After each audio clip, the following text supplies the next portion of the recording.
ញូបំផុតនៃរូបបានមួយខែទៀតញ៉ាំឲ្យឆ្ងាញ់ផឹកឲ្យឆ្អែតទៅរស់នៅជីវិតចុងក្រោយឲ្យបានល្អស៊ឺម៉ងនាងមិនឆ្ងល់ទេថាដូចខ្ញុំនេះសុំទៅស្រឡាញ់នាងដែរឬអត់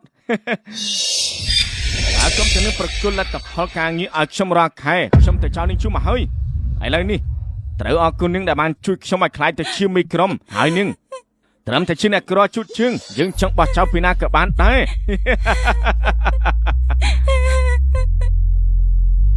អាប្រុសចង្រៃ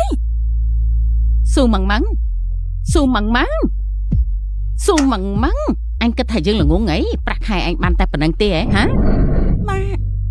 មួយរយៈនេះខ្ញុំឈឺក្បាលខ្លាំងណាស់ខ្ញុំចង់ទុកលុយមួយចំនួនដើម្បីទៅពេទ្យឯងនេះរឿងច្រើនណាស់ពី3ថ្ងៃឈឺនេះពី3ថ្ងៃឈឺនោះគិតតែបញ្យកលុយទិញចាំពេទ្យយើងប្រាប់ឯងណាតាប៉ាកំពុងស្ថិតក្នុងវ័យលូតលាស់ឆាប់យកលុយដែលឯងលាក់ទុកមកឲ្យភ្លាមពុំនោះទេយើងមិនលើកលែងឯងឡើយ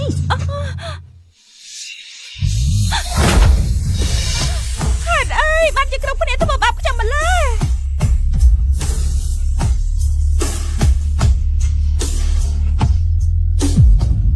ហេបងស្រីខាងនេះទៅផ្សារលក់ត្រីទៅមកបាត់ធ្វើអីដែរមើលទៅនាងត្រូវមិត្តប្រុសទាត់ចោលហើយទើបមកស្វឹងលោឡានៅទីនេះមើលទៅរូបរាងនាងត្រូវគេទាត់ចោលសងមុខហើយបើអញខ្លាំងសានិយាយម្ដងទៀតតើមើលយើងចង់និយាយអញហ៊ានធ្វើអីយើងហូបលោឡាទៅបើនេះហ៊ានតែបង្ករឿងទៀតណាខ្ញុំនឹងហៅសន្តិសុខឲ្យអូសនាងចេញទៅហើយលោកចាំតែមើលទៅ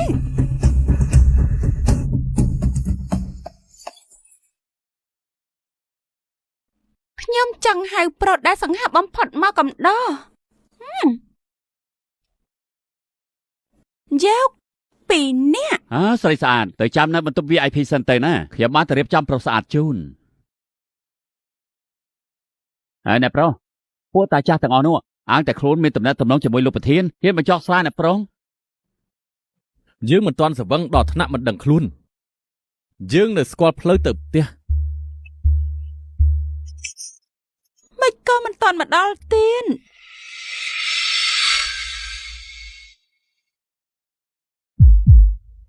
ក្រែងខ្ញុំហៅមកពីអ្នកមែនទេមិនក៏មកតែមួយ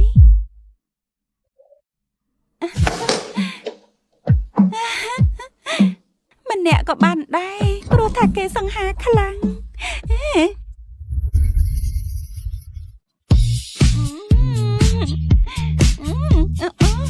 ចូលច្រឡំបន្ទប់ហើយសុំទោសមកវិញលុយ2ម៉ាន់ខ្ញុំបានឲ្យរួចហើយលោកហ៊ានកិច្ចវែកពីខ្ញុំផងដែលយល់សពទៅផ្លែឈើដៃបង្ខំបេះរសជាតិពិតជាផ្អែម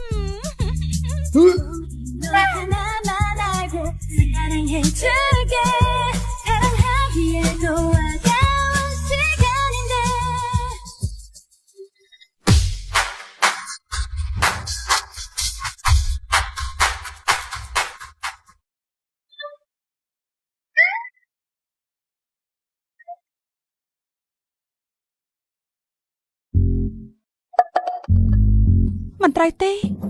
ហេតុអីខ្ញុំត្រូវរន់ច្បាស់ណាស់ខ្ញុំបានចាយលុយរួយហើយមានអារម្មណ៍ដូចខ្លួនឯងបង្ខំចាប់ក្មេងប្រុសស្អាតស្អំ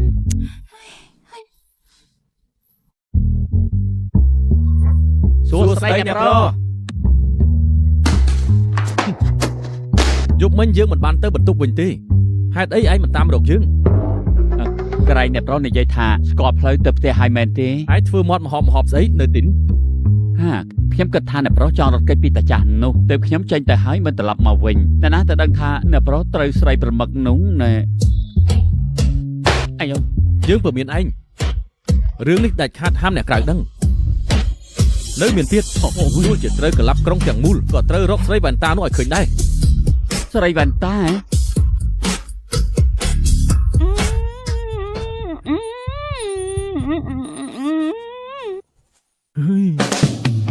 ស្រីម្នាក់នោះខូខើនឹងគួរឲ្យស្អប់ចាស់កំរិលក្រញ៉េរញ៉ៃជាស្រីខោកទៀតមិនធ្លាប់បានជួបនឹកឃើញកាលណាគួរឲ្យខ្ពើមដូចជាសត្វរុយអញ្ចឹងបើនាងជាសត្វរុយអញ្ចឹងអ្នកប្រុសគឺជាស្អីទៅនៅមិនទាន់ទៅទៀតទេឬចាំឲ្យយើងទៅរកដោយខ្លួនឯង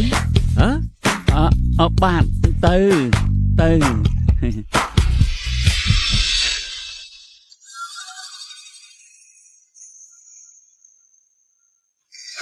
អាឡូ ម៉ងនាងទៅស្នាក់ការណាហើយនាងហ៊ានដាក់ចោលការងារផងជឿថាជាងនេះក្បាលនឹងចោលទេ អូហៃហ្វាំងប្រុសចង្រៃប្រុសកំរក់យើងស្រំនឹងឯងមកយូរហើយឈប់ប្រុសដាក់យើងទៀតទៅឆ្លាប់ណាស់ នាងឈួតហើយបែបទេជឿថាជើង ហើយហ៊ានហើបគាត់និយាយទៀតខ្ញុំនឹងយករឿងលោកលួចស្នាដៃខ្ញុំយកមកមាត់ទៅប្រាប់លោកប្រធានក្រុមហ៊ុនតែផ្ទាល់ចាំមើលលោកធ្វើស្អីខ្ញុំ នាងកុំចិត្តតែនិយាយតែផ្ដាស់អី ថ្ងៃនេះខ្ញុំដាក់ច្បាប់ប៉ុណ្ណឹងបានណានៅមានទៀតប្រាក់ថែមមក100ចុងសប្តាហ៍ដែលខ្ញុំមិនតាន់បានថាពេលឲ្យខ្ញុំឃ្លានពុំនោះទេខ្ញុំនឹងដាក់ពាក្យប្តឹងទៅក្រសួងការងារហើយ ណែ ហើយធូរចិត្តណា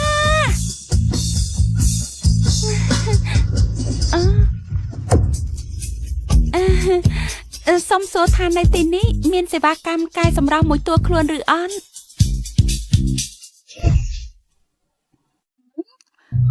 ប្អូនស្រីចង់បានម៉ូតណាដែរធ្វើយ៉ាងម៉េចឲ្យដាច់ពីស្ថានភាពបច្ចុប្បន្នគ្មានបញ្ហាទេ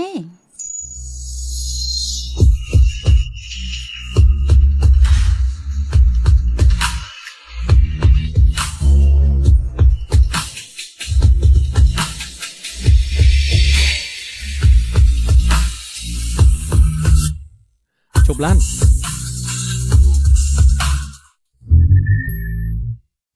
យ៉ាងម៉េចណាប្រុស យើងភ្លេចឯកសារនៅឯបាត្រឡប់ទៅយកវិញ បាន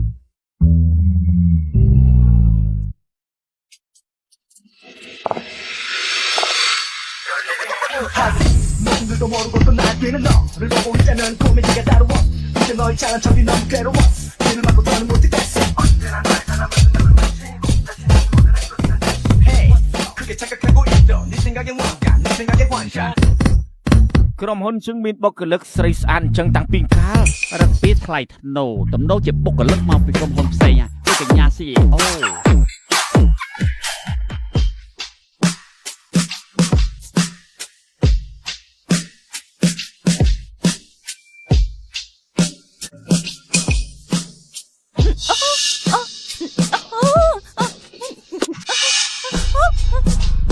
តែមានមួយនេះទីនាងធ្វើបានអត់ហ្នឹងប៉ណ្ណឹងក៏ធ្វើមិនកើតដែរ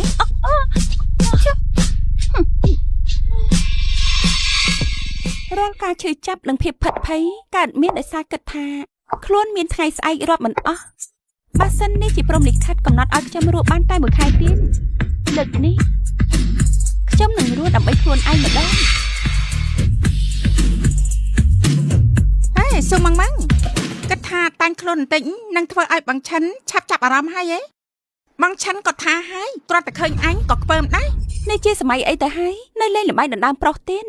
ខំហៅគេបងប្រុសរាល់ថ្ងៃមិនដាច់ពីមាត់មិនឃើញតាមានកូនឲ្យគេសោះឯងចាំទុកណាប្រុសម្នាក់នេះគ្រាន់ជាសម្រាប់មួយដងបើឯងចូលចិត្តប្រម៉ូទអេតចៃណាស់អញ្ចឹងឯងយកចុះតែក៏មិននៅទៅផ្លូវយើងមិនអញ្ចឹងយើងនឹងចាត់ការឯងដែលជាធំសម្រាប់នេះទៀតឯង ស៊ឺម៉ងនាងប្រហឹងដល់ម្លឹងផងបាទនាងព្រមសុំទោសណានានៅពេលនេះរឿងនៅថ្ងៃនេះចាត់ទុកថាមិនមានអីកើតឡើងខ្ញុំខុសរវល់តែឆ្លួននឹងស្រីម្នាក់នេះឡើងភ្លេចបបាក់ថ្មិញនោះ នាងឆ្លួតហើយមែនទេ អូត្រូវហើយថ្ងៃនេះអ្នកទាំងពីរមិនបាច់ទៅប្តឹងអ៊ូហើយហ្វឹងទេនាំតែខាត់ពេលអត់ប្រយោជន៍ព្រោះថាថ្ងៃនេះយើងមិនលាឈុំ បាទធ្វើការជិតចេញទៅផ្ទះមុនម៉ោងជាប្រមាថប្រធានផ្នែកឆ្លោះជាមួយនឹងមិត្តរួមការងារស៊ឺម៉ងមានរឿងអីដែលនាងមិនហ៊ានធ្វើទៀតទៅ លោកគ្រូប៉ែនខ្ញុំនៅក្មេងយ៉ាងនេះមិននឹងអាចកើតមហារីកខួរក្បាលទៅ ហើយបញ្ហាបង្កមានច្រើនណាស់សម្ពាធការងារគិតច្រើនថប់អារម្មណ៍សុទ្ធតែអាចឥទ្ធិពល អញ្ចឹងទៅបានជាខ្ញុំកើតជំងឺកាចសាហាវនេះគឺដោយសាររាល់ថ្ងៃខ្ញុំត្រូវពោលនរកស៊ីក្បាលអស់នេះធ្វើបាន ចង់ដឹងណាស់ថាខួរក្បាលឯងមានបញ្ហាឬមួយក៏អត់ល្បិចបែបនេះក៏ហ៊ានជុំមកប្រាដែរគិតថាជើងនេះមិនហ៊ានលេខក្បាលឯងទេអូយ ដែលលោកបានតំណែងមួយនេះក៏ដោយសារស៊ីស្នាដៃពីបុគ្គលិកចាំតែស៊ីប៉ែគេសោះហ៊ានក្អេងក្អាងដាក់យើងផងហ៎ប្រាប់ឲ្យដឹងចុះថ្ងៃនេះមិនមែនលោកដេញខ្ញុំចាញ់ទេគឺយើងជាអ្នកមកសុំជប់ធ្វើការ ឡណានេះស្រីឈួតអើយនេះប្រមាថជើងផងថ្ងៃនេះជើងនឹងអុយឯងសុងទាំងដើមទាំងការហើយ អាប្រុសចង្រៃដោយសារពួកឯងយើងជ្រុះសក់មកច្រើនហើយឥឡូវឯងមកទាញសក់យើងទៀតអូយដាក់អូ ហើយសក់របស់ខ្ញុំ អូ អញ្ចឹងតើបានជាឯងចូលចិត្តមកបោចសក់របស់គេយ៉ាងនេះតាមពិនឯងចំណែកតែគេមានសក់ហើយឯងជ្រុះសក់ឡើងកំពេចក្បាលទទួលយកការពិតមិនបានទេ ឲ្យសោះមកខ្ញុំវិញមកហើយដេក ប្រធានអូននិយាយថាអ្នកណារើសសក់ខ្លាញ់ៗគាត់បាននឹងបានឡើងតម្លៃឡើងប្រាក់ខែ ឡើងតំណែងឡើងប្រាក់ខែ ប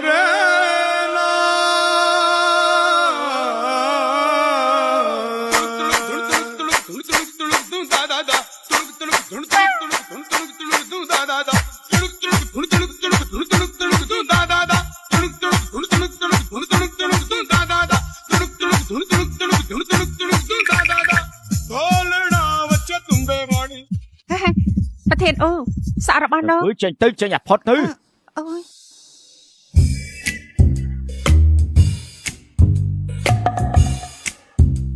តាមពិតគឺលោកប្រធានដែលតែងតែជួយមើលថែខ្ញុំតើគួរដើរហួរឬក៏រាក់ទាក់គាត់សិនក ូនសម្លាញ់ហេតុអីបានជាមិនព្រមធ្វើការនៅក្រុមហ៊ុនស៊ូគ្រប់ នេះគាត់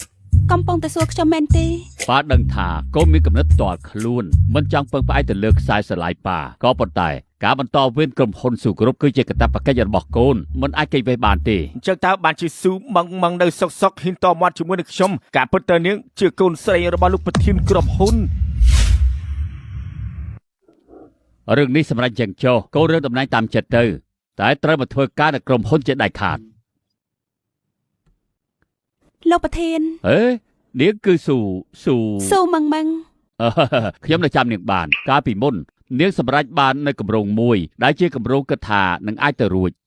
យ៉ាងម៉េចហើយចុះពេលនេះតំណែងនៅបច្ចុប្បន្នប្រហែលជាឡើងដល់ប្រធានផ្នែកហើយមែនទេ រឿងនេះមិនសំខាន់ទេលោកប្រធានតែក៏អរគុណដែលលោកចងចាំសមិទ្ធផលខ្ញុំ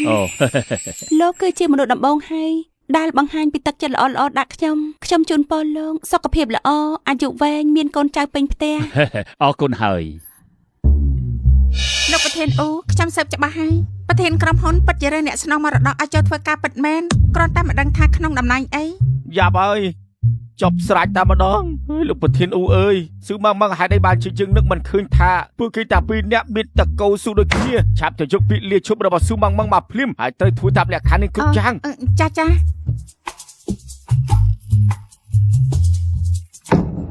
អ្នកស្នងមរតកត្រូវចូលធ្វើការនៅក្នុងក្រុមហ៊ុនចុះពាក់ព័ន្ធអីនឹងស៊ូម៉ង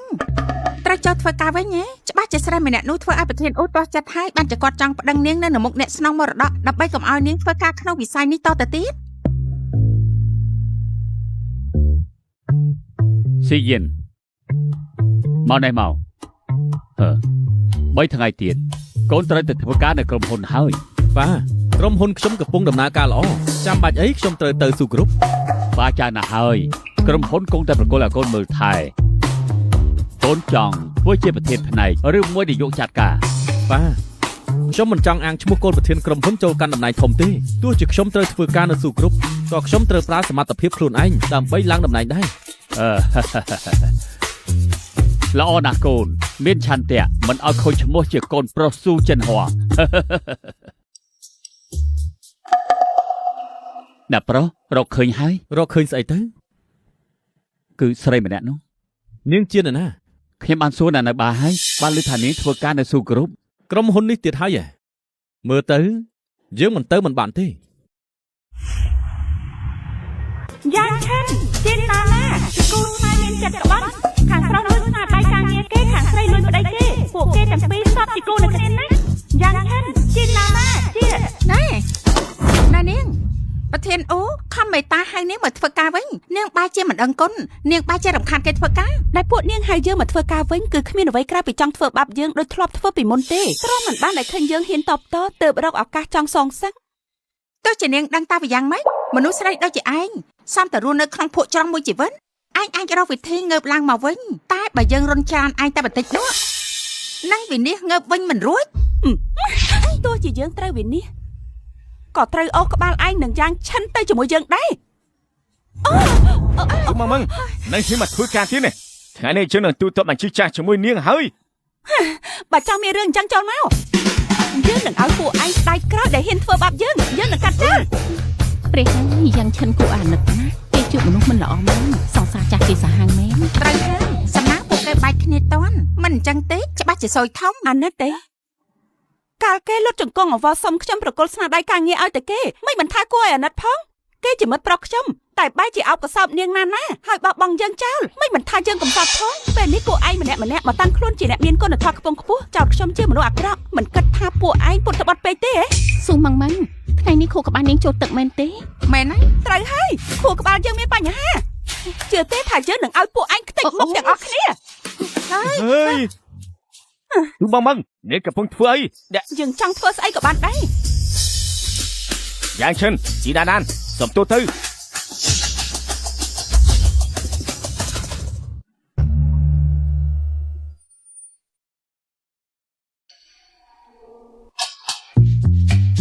ប្រធានអូ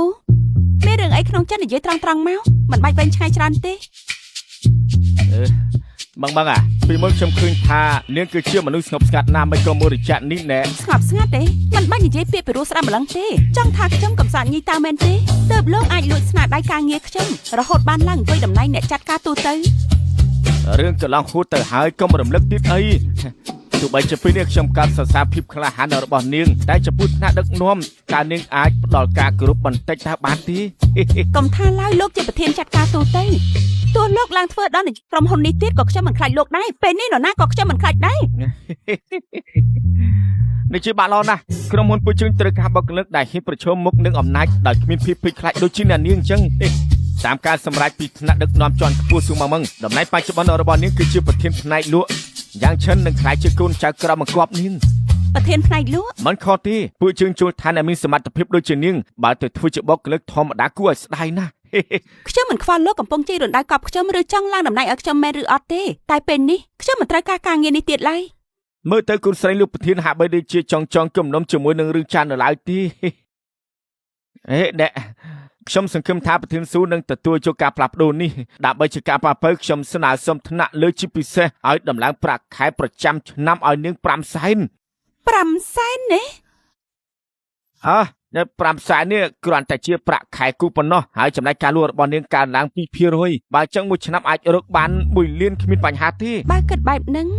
ទោះជាខ្ញុំអាចរកបានតែមួយខែទៀតក៏ដោយក៏អាចរកបានខ្ទង់សែនដែរចំនួននេះល្មមទិញដីមានហុងស៊ុយបញ្ចុះសពខ្ញុំ អ្នកនាងមកអាកុំធ្វើជឹកអីបានទេ សំដីលោកនិយាយមិញនេះនិយាយម្ដងទៀតទៅខ្ញុំចាំបាច់ត្រូវតែថតទុកធ្វើជាភ័ស្តុតាង អាចធ្វើផតាំងឬមួយនាងចង់ជុកវីដេអូខ្ញុំទៅប្តឹងលោកប្រធានក្រុមហ៊ុនតាមការពិនិត្យលទ្ធផលចាស់របស់នាងឃើញថាមានភាពលេចធ្លោខ្លាំងណាស់បើចឹងហើយខ្ញុំនឹងដំឡើងប្រាក់ខែឲ្យនាងដែលផ្ទាល់ចំនួន 2 លានស្មើនឹងប្រាក់ខែខ្ញុំប៉ុណ្ណឹងបានហើយនៅ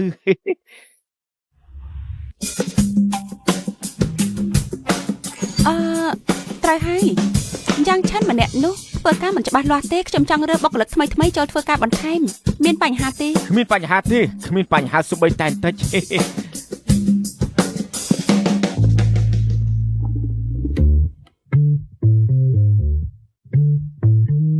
ផ្នែកលោកកំពុងតែរើបុគ្គលិកថ្មីមិននឹកស្មានថាលោកប្រធានបាយជាមកដល់ផ្ទាល់សោះ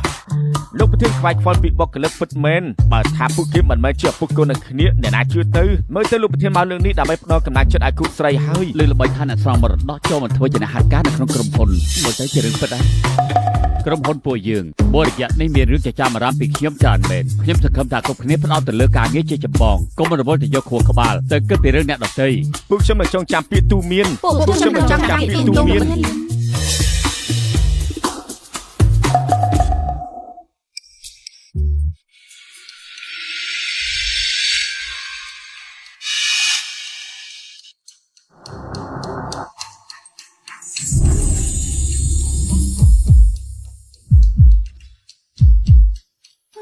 បានជាប្រុសស្អាតនោះមកទីនេះឬមួយការងារនៅបាររកលុយមិនសូវបានតែបើមើលតាមរូបរាងនិងមុខមាត់របស់គេមិនដូចជាអ្នកអត់ការងារធ្វើទាល់តែសោះឬនេះក៏គេមកតាមទារលុយពីខ្ញុំ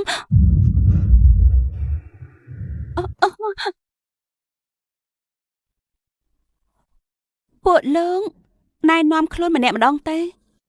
សួស្ដីអ្នកនាងខ្ញុំឈ្មោះលីវវយវយមើលម្នាក់នេះទៅទំនងជាមានសមត្ថភាពរៀនចប់ពីសាលាល្បីកម្រិតអន្តរជាតិ រៀនចប់ពីសាលាល្បីផងហីចាំមិនក៏ទៅធ្វើការនៅក្នុងបារទៅវិញ ខ្ញុំពិនិត្យមើលប្រវត្តិរូបលោកឃើញថាល្អណាស់ ហេតុអីសម្រាប់ចិត្តចង់ធ្វើការងារតូចទាបនេះទៅវិញ ខ្ញុំចង់ផ្លាស់ប្ដូរបទពិសោធន៍ អូតាមពិតគេចង់ផ្លាស់ប្ដូរជីវិតរស់នៅមើលទៅរឿងកើតឡើងនៅបានលើកមុនច្បាស់ជាធ្វើឲ្យគេពិបាកចិត្តហើយសម្រាប់យកគេ បាទ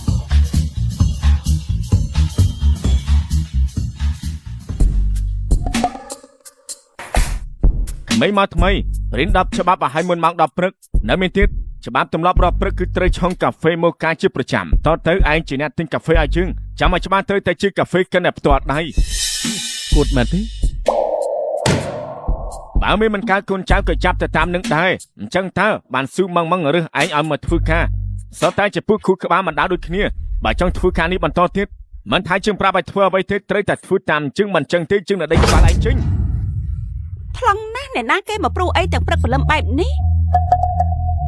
យ៉ាម្នាក់ចូលថ្មីនេះវាថននៅក្នុងវាសារបស់ណាឡៃទេញ៉ាំគឺជាមេក្រុមផ្នែកលក់គ្រាន់តែឲ្យជួយទិញកាហ្វេមួយកែវឬមិនបានទេ អូមេក្រុមយ៉ាងលោកនិយាយសមហេតុផលណាអញ្ចឹងក្នុងនាមខ្ញុំជាប្រធានផ្នែកលក់ឥឡូវខ្ញុំឃ្លានហើយជួយទៅទិញអាហារពេលព្រឹកឲ្យខ្ញុំទិញទឹកសណ្តែកកិនដៃត្រូវតែក្តៅល្មមមិនឲ្យលើមិនឲ្យខ្វះត្រូវតែ70អង្សាហើយនឹងនំគូឆាយមិនយកស្នូលគូឆាយនឹងនំពងមាន់មិនយកពងមាន់ហើយថែមបបរគ្រឿងមួយចានទៀតត្រូវតែទិញនៅហាងល្បីមានភ្ញៀវតម្រង់ជួរប្រវែង50ម៉ែត្រឆាប់ទៅទិញឲ្យខ្ញុំមក ឬម៉ងនេះគឺហួសហេតុពេកអី ហួសហេតុទេពាក្យចាស់ពោលថាតំណែងធំជាងមួយថ្នាក់អាចសង្កត់កឲ្យស្លាប់ធ្លាប់ឮទេជ្រើជាលោកមានទម្លាប់ចូលចិត្តប្រើគេបែបនេះខ្ញុំក៏ចង់ឲ្យលោកភ្លក់រសជាតិស្នាដៃខ្លួនម្ដងមុននេះលើនិយាយថាមិនអញ្ចេះអូប្រសិនបើលោកចង់នៅធ្វើការនេះបន្តទៀតទោះខ្ញុំប្រើឲ្យធ្វើអ្វីដាច់ខាតត្រូវតែធ្វើតាមកុំជំទាស់មិនអញ្ចឹងទេថ្ងៃនេះខ្ញុំនឹងដេញក្បាលលោកចោល ល្អ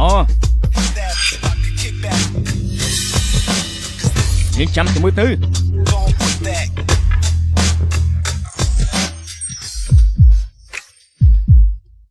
ប្រុសស្អាតម្នាក់នេះប្រហែលលងស្រាយខ្ញុំហើយទេដឹង ប្រធានផ្នែកស៊ូពួកយើងដូចជាធ្លាប់ជួបគ្នាពីមុន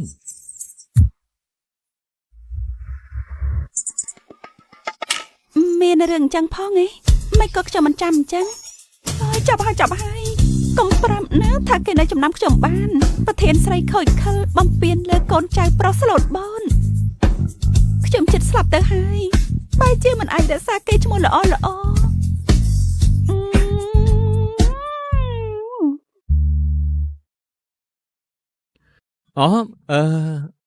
ប្រហែលជាខ្ញុំចំណាំមនុស្សខុសហើយមើលទៅ ត្រូវហើយមិនខុសទេ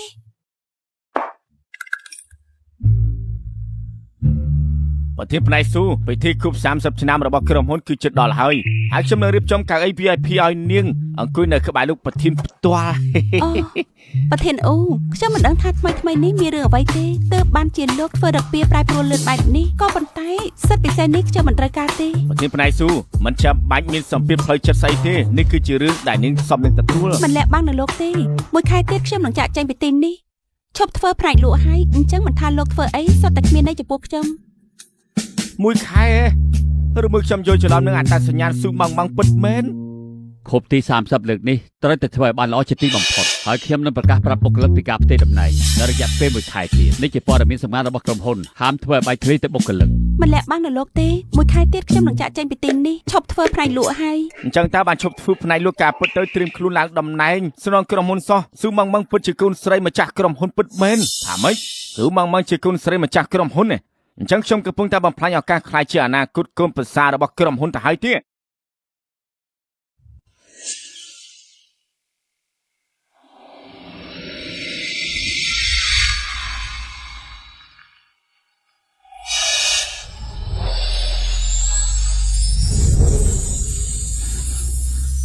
កាលពីមុនខ្ញុំខំប្រឹងរណបចិត្តមនុស្សគ្រប់គ្នាតែនៅតែត្រូវរស់ក្នុងភាពភ័យខ្លាចរាល់ថ្ងៃតែពេលនេះជីវិតរបស់ខ្ញុំសល់ពេលមិនដល់មួយខែទៀតផងបែរជាលៀបសំណាងក្រុមសម្រាប់ចូលមកក្នុងជីវិតខ្ញុំទៅវិញ ប្រធានផ្នែកស៊ូថ្ងៃនេះគឺពិតជាស្រស់ស្អាតខ្លាំងណាស់បើប្រៀបធៀបទៅពិធីសារទាំងមួយគឺសុទ្ធតែចាញ់សម្រស់អ្នកនាងទាំងអស់ខ្ញុំសូមទៅទទួលភ្ញៀវសិនហើយ ស៊ូម៉ងនេះជាពិធីគម្រប់ខួបក្រុមហ៊ុនមិនមែនវេទិកាឲ្យនាងមកឡូឡាទេនាងតែងខ្លួនរបៀបនេះចង់ឲ្យអ្នកណាមើល ការដែលនាងឡើងធ្វើជាប្រធានផ្នែកលក់បានច្បាស់ជានាងប្រើវិធីផ្លូវកាត់បន្ខាន យើងមើលតែនាងប្រហែលជាមានបញ្ហាហើយទើបបានជាមើលអ្វីៗក្នុងផ្លូវអាក្រក់បែបនេះខ្លួនថោកទាបបែរជាដើរចោលគេង នាងមាត់ស្អី រឿងនេះនាងមិនយល់ទេការនិយាយពាក្យពិតតែអាក្រក់ស្ដាំទើបធ្វើឲ្យមាត់យើងប្រែទៅស្អាតនិងក្រអូមមិនអញ្ចឹងទេបើខំលេបពាក្យពឹសពុលនោះទុំវានឹងធ្វើឲ្យចិត្តគំនិតរបស់យើងកាន់តែកខ្វក់ បងប្រុសយ៉ាងឆិនស៊ូម៉ាំងម៉ាំងម្នាក់នេះគ្រាន់តែបានឡើងធ្វើជាប្រធានផ្នែកលែងទុកយើងក្នុងផ្នែកហើយថែមទាំងនៅក្នុងពិធីក្រុមហ៊ុនដែលកម្មវិធីធំបែបនេះនិយាយពីអសរុបពេញមាត់ធ្វើឲ្យក្រុមហ៊ុនបាក់មុខមាត់អស់ គ្រាន់តែជាបុគ្គលិកថ្នាក់ទាបបើជាហ៊ាននិយាយមិនល្អដាក់ប្រធានឡើមនាងពិតជាធំមែន ខ្ញុំគ្រាន់តែត្រង់មើលមិនបានធ្វើរឹកពីដែលនាងមើលងាយគេគ្រប់គ្នានាងចង់ប្រមាថខ្ញុំបានតែបងភ្លេចហើយនាងមានចេតនាធ្វើបាបបង បើគុំតែដោយសារមនុស្សដូចជានាងមកញុះញង់ទំនាក់ទំនងខ្ញុំហើយនឹងម៉ងខ្ញុំមិននឹងអាចជួយច្រឡំរឿងម៉ងទៅ អ្នកប្រុសថ្ងៃនេះមនុស្សនៅក្រុមហ៊ុនមកជុំគ្នាអស់ហើយជាឱកាសដែលយើងអាចតាមរកស្រីជើងល្អនោះឲ្យឃើញហើយ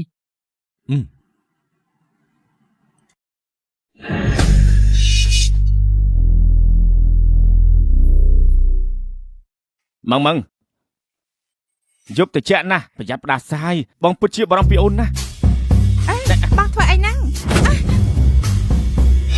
ម៉ងចាប់តាំងពីបងបាយពីអូនបងបាយមិននឹកទឹកមិនស្រែកគីងក៏មិនលក់ដែរខុសក្បាលបងនឹកតែអូនម្នាក់គត់នឹកអនុស្សាវរីយ៍ដែលពួកជើងធ្លាប់មានជាមួយគ្នាតែបងដាច់ចិត្តនិយាយពាក្យបែកក៏ព្រោះតែគេចាក់រុកស្រីម្នាក់នេះពេលនេះបងដឹងកំហុសហើយពួកជើងត្រូវគ្នាវិញទៅ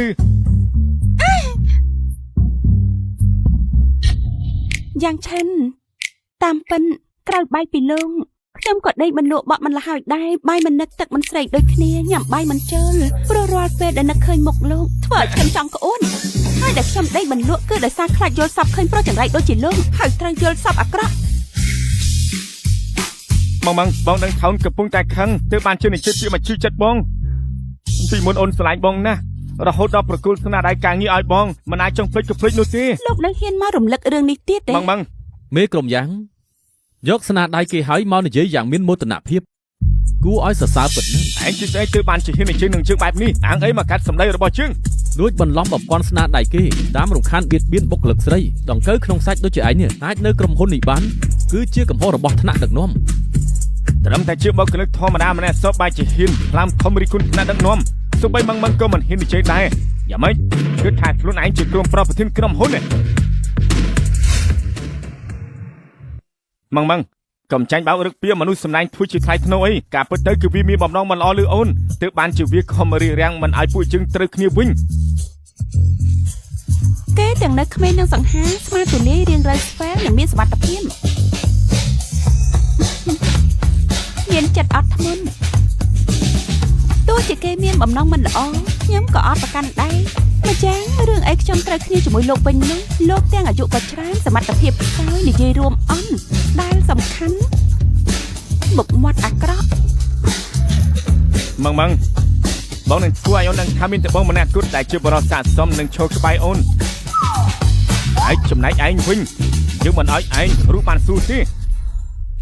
ភ្ញៀវកិត្តិយសទាំងអស់ខ្ញុំសូមប្រកាសពិធីគប់អនុស្សាវរីយ៍30ឆ្នាំនៃសម្ព័ន្ធស៊ូបានចាប់ផ្ដើមជាផ្លូវការសូមអញ្ជើញលោកប្រធានក្រុមហ៊ុនស៊ូឡើងថ្លែងសន្ទរកថា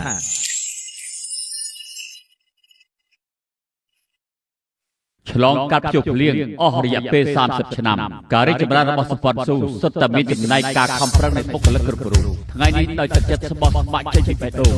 សូមអរគុណគ្រប់គ្នាទន្ទឹមនឹងនេះ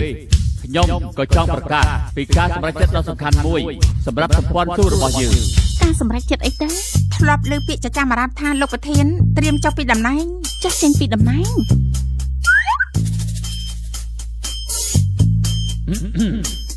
ចឹងគិតចាប់ពីខែក្រោយនេះទៅខ្ញុំចុះចេញពីតំណែងជាផ្លូវការហើយនៅផ្ទៃការគ្រប់គ្រងក្រុមហ៊ុនឲ្យទៅជាជាតិស្នងមរតក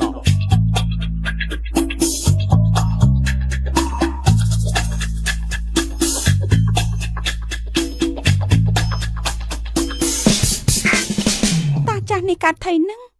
ធ្វើមុខធ្វើមាត់ដាក់ខ្ញុំរហូត តទៅនេះសូមអញ្ជើញទីយាតស្នងសម្ព័ន្ធមរតកស៊ូឡើងថ្លែងសន្ទរកថា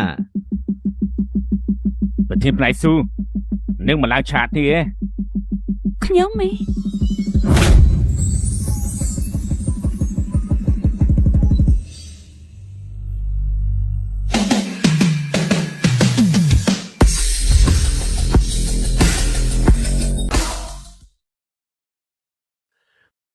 មើលទៅទីយិតស្នងមរតកមិនទាន់ទម្លាប់នឹងកម្មវិធីធំបែបនេះទេ កាលពីមុនគេក៏ធ្លាប់ប្រាប់ខ្ញុំដោយផ្ទាល់ដែរថាចង់ប្រើសមត្ថភាពផ្ទាល់ខ្លួនមកការស្នាដៃការងារដោយសារមួយខែទៀតឯណោះទើបខ្ញុំចុះចេញពីតំណែងខ្ញុំក៏ចង់មើលដែរថាតើគេអាចបង្កើតស្នាដៃផ្នែកលោកបានអស្ចារ្យកម្រិតណាទៅ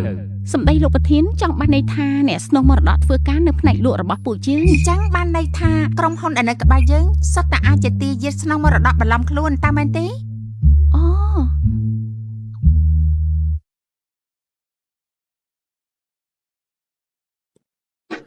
យើងមិនឡើងឆាកទើបធ្វើឲ្យមនុស្សពេញមួយក្រុមហ៊ុនចង់ដឹងកាន់តែខ្លាំងពីអត្តសញ្ញាណទាយិតស្នងមរតកតើមែនទេ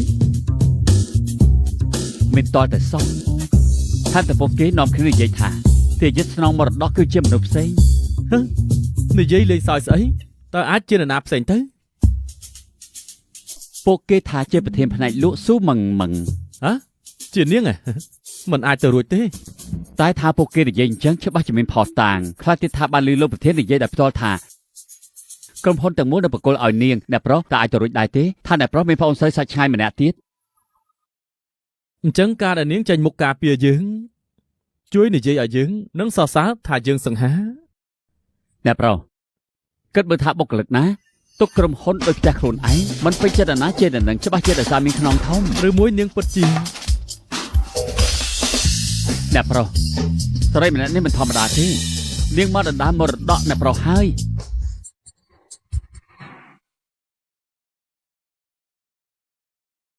ប្រធានផ្នែកស៊ូនេះជាពងមាត់ដែលម៉ែខ្ញុំផ្ញើមកឲ្យអ្នកនាងជាពិសេសស្រស់ស្រស់ល្អណាស់និងជាពងមាន់ស្រែពិតម៉ែខ្ញុំផ្ដាំថាត្រូវតែជូនអ្នកនាង អូជួយអរគុណគាត់ជំនួសខ្ញុំផង មិនបាច់គួរសមទេអ្នកនាងទទួលយកទេ ប្រធានផ្នែកស៊ូនេះជាទឹកដោះគោដែលខ្ញុំកំងទិញមួយថែមមួយនៅមួយកែវជូនអ្នកនាង អេឈប់សិនមិនបានទេនាងទៅវិញទេប្រធានផ្នែកស៊ូមានផ្លែឈើរបស់ខ្ញុំថ្មីស្រស់ស្រស់ល្អណាស់ នេះកាហ្វេរបស់ខ្ញុំ នេះពួកនាងចង់លេងស្អីនេះមិនក៏ស្ដាប់តែមកធ្វើចិត្តល្អដាក់ខ្ញុំឬមួយក៏ពួកគេលួចមើលក្តារពិនិត្យសុខភាពខ្ញុំ ខំយកចិត្តយកថ្លើមយ៉ាងនេះឬមួយក៏នាងជាកូនស្រីលួចលាក់របស់ប៉ាពិតមែន ញ៉ាំផ្លែប៉ោមអន់នៅតុខ្ញុំមានរបស់ញ៉ាំច្រើនណាស់មិនខ្វះទេបើលោកចង់ញ៉ាំអីអាចទៅយកញ៉ាំបានគ្រប់ពេល ប្រធានផ្នែកស៊ូឃើញពួកគេខំយកចិត្តនាងណានាងមានខ្នងធំមែនទេ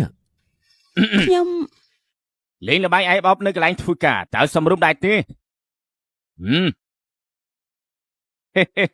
បើធានផ្នែកស៊ូញ៉ាំរបស់ខ្ញុំវិញទៅគឺជាទឹកដោះគូសេរីរៀងមានសារធាតុចិញ្ចឹមល្អត្រូវហើយល្ងាចនេះមានណាត់ទៅញ៉ាំបាយពេលល្ងាចនៅក្រុមការងារជិះឈឹងបើខ្លាចថាដៃជប់ពេក ខ្ញុំអាចកំដរប្រធានផ្នែកស៊ូបានចប់កម្មវិធីខ្ញុំនឹងជូនទៅផ្ទះ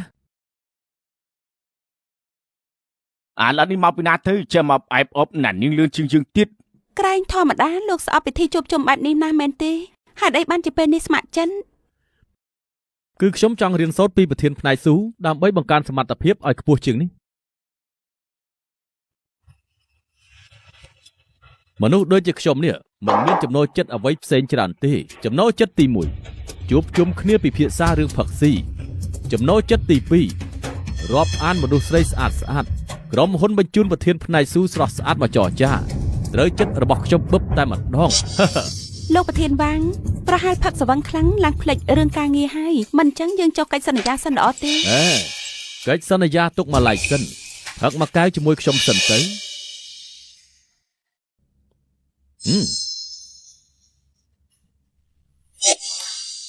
អូប៉កែផឹកណាស់តើនេះអ្នកកំឡោះម្នាក់នេះដូចជាធ្លាប់ស្គាល់ គេជាបុគ្គលិកផ្នែកលក់ទៅតែចូលថ្មីប្រធានវាងក្រសែភ្នែកមើលមនុស្សរបស់លោកក៏ខុសមុនដែរ ក្មេងចូលថ្មីប្រធានផ្នែកផឹកអស់មួយកែវទៅហើយហើយជាកូនចៅគួរណាស់តែផឹកឲ្យបានច្រើនកែវដើម្បីជាការគោរពណាខ្ញុំត្រូវបើកឡានផឹកមិនបាននោះទេបានន័យថាម៉េចហ៊ានមិនផ្ដល់កិត្តិយសដល់ខ្ញុំផងពួកឯងឈរថ្មឹងធ្វើស្អីទៀតបង្រៀនច្បាប់ទម្លាប់វាទៅ មិនបាត់ពីក្រុមហ៊ុនស៊ូមិនស្គាល់ច្បាប់ទម្លាប់ដើមឡើយក៏តែចង់ឲ្យផឹកចំនួនលោកវាងមួយកែវតែសារអញ្ជើញឲ្យបែកចេញមិនចង់ផឹកថ្ងៃនេះបើផឹកសារទាំងនេះមិនអស់ទេមកសង្ឃឹមចេញពីទីនេះបាន ឈប់សិន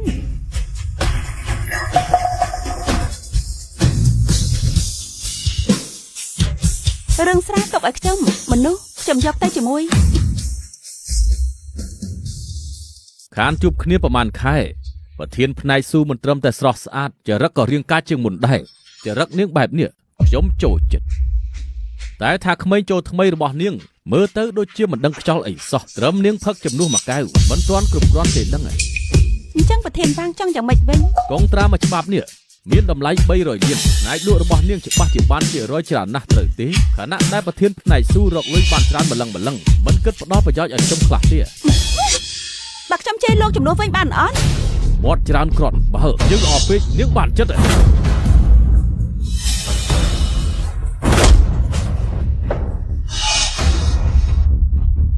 ហត់ទៀតដូចជាពួកឯង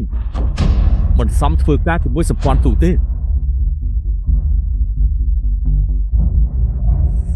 យើងនឹងឲ្យឯងបាត់ឈ្មោះពីវិស័យនេះ ត្រឹមដល់គេទៅគឺបានហើយចាំបាច់អីឲ្យកិច្ចសន្យាចោលមិនចេះអត់ធ្មត់នាំឲ្យខូចកិច្ចការធំ ធ្វើឲ្យយើងបាត់ឈ្មោះពីវិស័យនេះឋានៈឯងជាស្អីបុគ្គលិកតូចតាចដូចជាឯងយើងចង់ឲ្យញិចខ្ទេចពេលណាក៏បានដែរ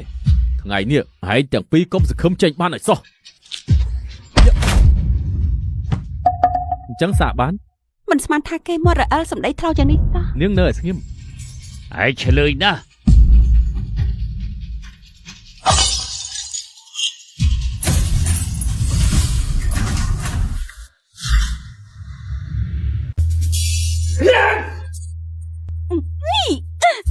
អាយ៉ូស្រីម្នាក់នេះខ្លាំងជាងអាម្នាក់នោះទៀតអាយ៉ូ ណាបានហើយ អាយ៉ូ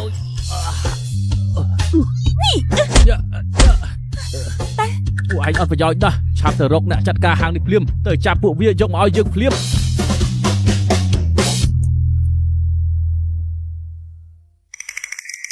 ឈប់សិនខ្ញុំចង់ថាមិនក៏រាល់ពេលដែលខ្ញុំជួបនឹងលោកខ្ញុំត្រូវតែរត់គេចរហូតអញ្ចឹង រត់គេច គ្មានអីទេមិញនេះលោកបានភាពក្លាហានមកពីណាតតាំងនឹងប្រធានវាំងនោះឬមួយលោកមិនខ្លាចគេយកទៅប្តឹងអូហ្វៃហ្វឹងហើយដេញលោកចេញពីក្រុមហ៊ុនទេអី មើលតាមកម្រិតមាននឹងអំណាចគេមិនទាន់ធ្វើស្អីខ្ញុំបានទេ លយណាលោកសំដែងសំមិនក៏ផែនដីវល់ខ្លាំងយ៉ាងនេះ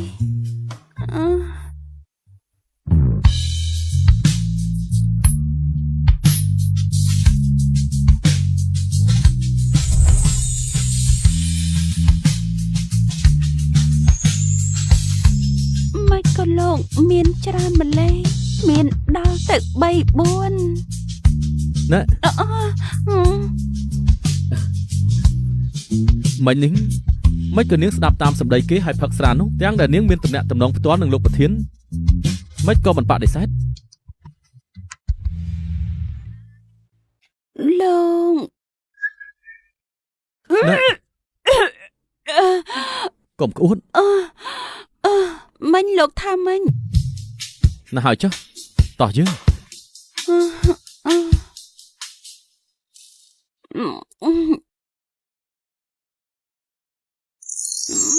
ដៃតិចល្អណាស់ ស្រីល្ងងចេញមុខផឹកស្រាជំនួសគេឡើងខ្លួនឯងស្វឹងជុះ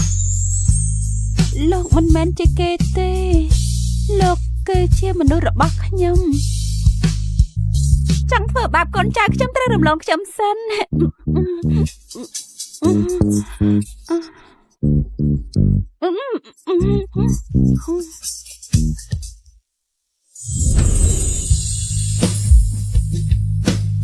ខ្ញុំមើលទៅលោក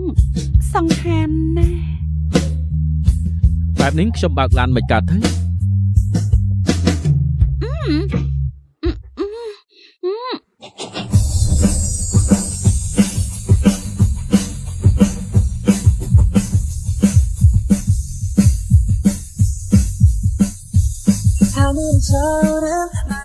អារម្មណ៍មួយនេះមិនក៏យល់ថាដូចយប់នោះម្លេះ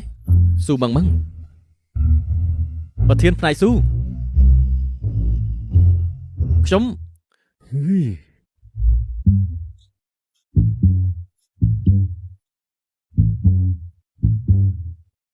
ប្រធានផ្នែកស៊ូគ្មានអីចង់ប្រាប់ខ្ញុំទេ មានតែរឿងកិច្ចសន្យាដែលលោកហៃចោលនោះថ្ងៃនេះប្រងដោះស្រាយយ៉ាងម៉េចជាមួយអូហៃហ្វឹងមិនចឹងទម្លាក់កំហុសទាំងអស់មកលើខ្ញុំលោកជាបុគ្គលិកថ្មីបើឲ្យគេចាប់បានកំហុសលើកនេះច្បាស់ជាត្រូវរៀបបងវិច្ចមិនខាន មិនមែនរឿងនឹងទេគឺម្សិលមិញនៅលើឡាន ម្សិលមិញនៅលើឡានខ្ញុំដេកលក់បាត់ហើយតែមានរឿងអីមែនទេ នាងអត់ចាំសោះមែនទេ នាងហើយនឹងខ្ញុំបាន បានស្អីនិយាយមកអូ កងត្រាចូលចាំមកត្រឹកគ្នាក៏ឲ្យចូលមិនក្លែងឲ្យចោលអញ្ចឹងឥឡូវក្រុមហ៊ុនយើងឈឹងកំពុងមកទីនេះដើម្បីទាមទារសំណងខូចខាតហើយ អ្នកឲ្យកិច្ចសន្យាគឺជាខ្ញុំបើមានបញ្ហាអីខ្ញុំទទួលខុសត្រូវ អាយ៉ាណានាងមិនចាប់បាច់ជួយក្មេងដែលទើបចូលថ្មីម្នាក់នេះទេខ្ញុំស៊ើបដឹងរឿងរ៉ាវអស់ហើយគ្រប់ចាំបង្កឡើងគឺមកពីគេម្នាក់ឯងមិនចាំបាច់មកធ្វើការទៀតទេហ៊ានមកករឿងឲ្យប្រធានផ្នែកស៊ូកំហុសគឺមិនអាចលើកលែងឲ្យបានទេ នេះមែនទេជារបៀបដែលប្រធានអូដោះស្រាយការងារនេះមែនទេជារបៀបដែលប្រធានអូដោះស្រាយការងារ លោកប្រធានរឿងរ៉ាវជាមួយក្រុមហ៊ុនជាឈឹងលោកបានដឹងអស់ហើយមែនទេ ថ្ងៃនេះបើយើងមិនមកទេលោកនឹងបណ្ដេញបុគ្គលិកថ្នាក់ទាបម្នាក់នេះដើម្បីដោះស្រាយបញ្ហាបាត់បង់នឹងយើងមែនទេ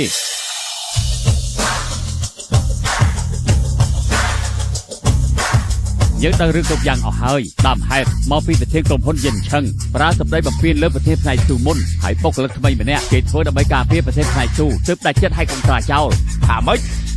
វាងយើងឈឹងម្នាក់នេះពិតជាតាមពុំមែន យើងចេញបញ្ជាឲ្យផ្ដាច់កិច្ចសហការនឹងក្រុមហ៊ុនយិនឆឹងទាំងអស់នៅប្រកាសមករកស៊ីពួកគេរហូត លោកប្រធានពិតជាឆ្លៀវវៃមែនបើយើងឈឹងម្នាក់នោះថ្លើមធំឆ្លៀតដល់ការលើកកូនសេប្រធានក្រុមហ៊ុនស៊ូលើកនេះគេជួបរបស់ពិតហើយ ថ្ងៃក្រោយស៊ើបរឿងឲ្យច្បាស់មុននឹងធ្វើការសម្រេចចិត្តពុំនោះទេយើងមិនខ្លាចនឹងរកមនុស្សមានសមត្ថភាពជាងលោកមកអង្គុយតំណែងនេះទេ បាទលោកប្រធាន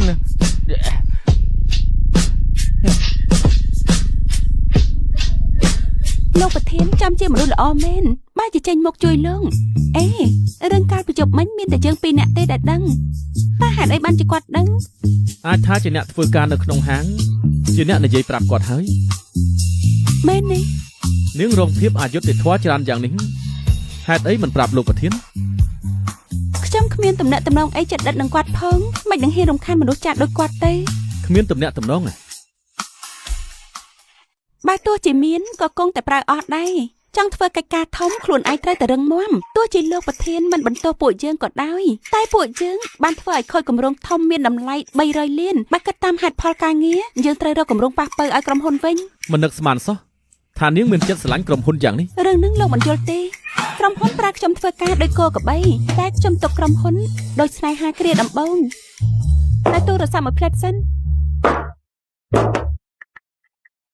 អាឡូអ្នកចាត់ការចាងអេអ្នកចាត់ការឈិនអាឡូអ្នកចាត់ការលីខ្ញុំតកោស៊ូទូរស័ព្ទទៅពីក្រុមហ៊ុនស៊ូរឿងបរិក្ខារពេទ្យនាំចូលពីអាមេរិកដែលលោកចង់បានលើកមុនឥឡូវយើងមានតំណែងផ្គត់ផ្គង់តម្លៃ300លានតើលោកនៅត្រូវការវាទៀតដែរឬអត់ មិនត្រូវការទេ គិតមើលទៅ កុំមកលេងសើច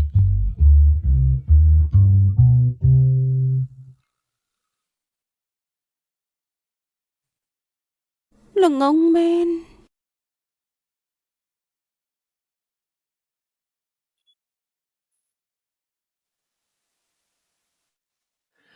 សម្ព័ន្ធស៊ូមានគម្រោងធំតម្លៃ300លានយកក្រុមហ៊ុនយើងចុះកិច្ចសន្យាទៅ នៅសោកសោកមិនដឹងដេកលក់តាំងពីកាល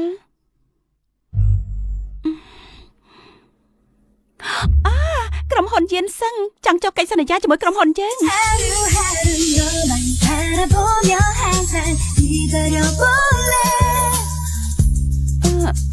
គឺថាប្រធានក្រុមហ៊ុនយៀនសឹងនេះជាអ្នកមានគុណជួយជីវិតខ្ញុំថ្ងៃក្រោយខ្ញុំច្បាស់ជាទៅជួបគេដោយផ្ទាល់ដើម្បីធ្វើការអរគុណគេឲ្យបានត្រឹមត្រូវ ក្រុមហ៊ុនខាងក្រៅច្រើនណាស់ចង់សហការនឹងពួកយើងនាងកុំយកទុកក្នុងចិត្តពេកអី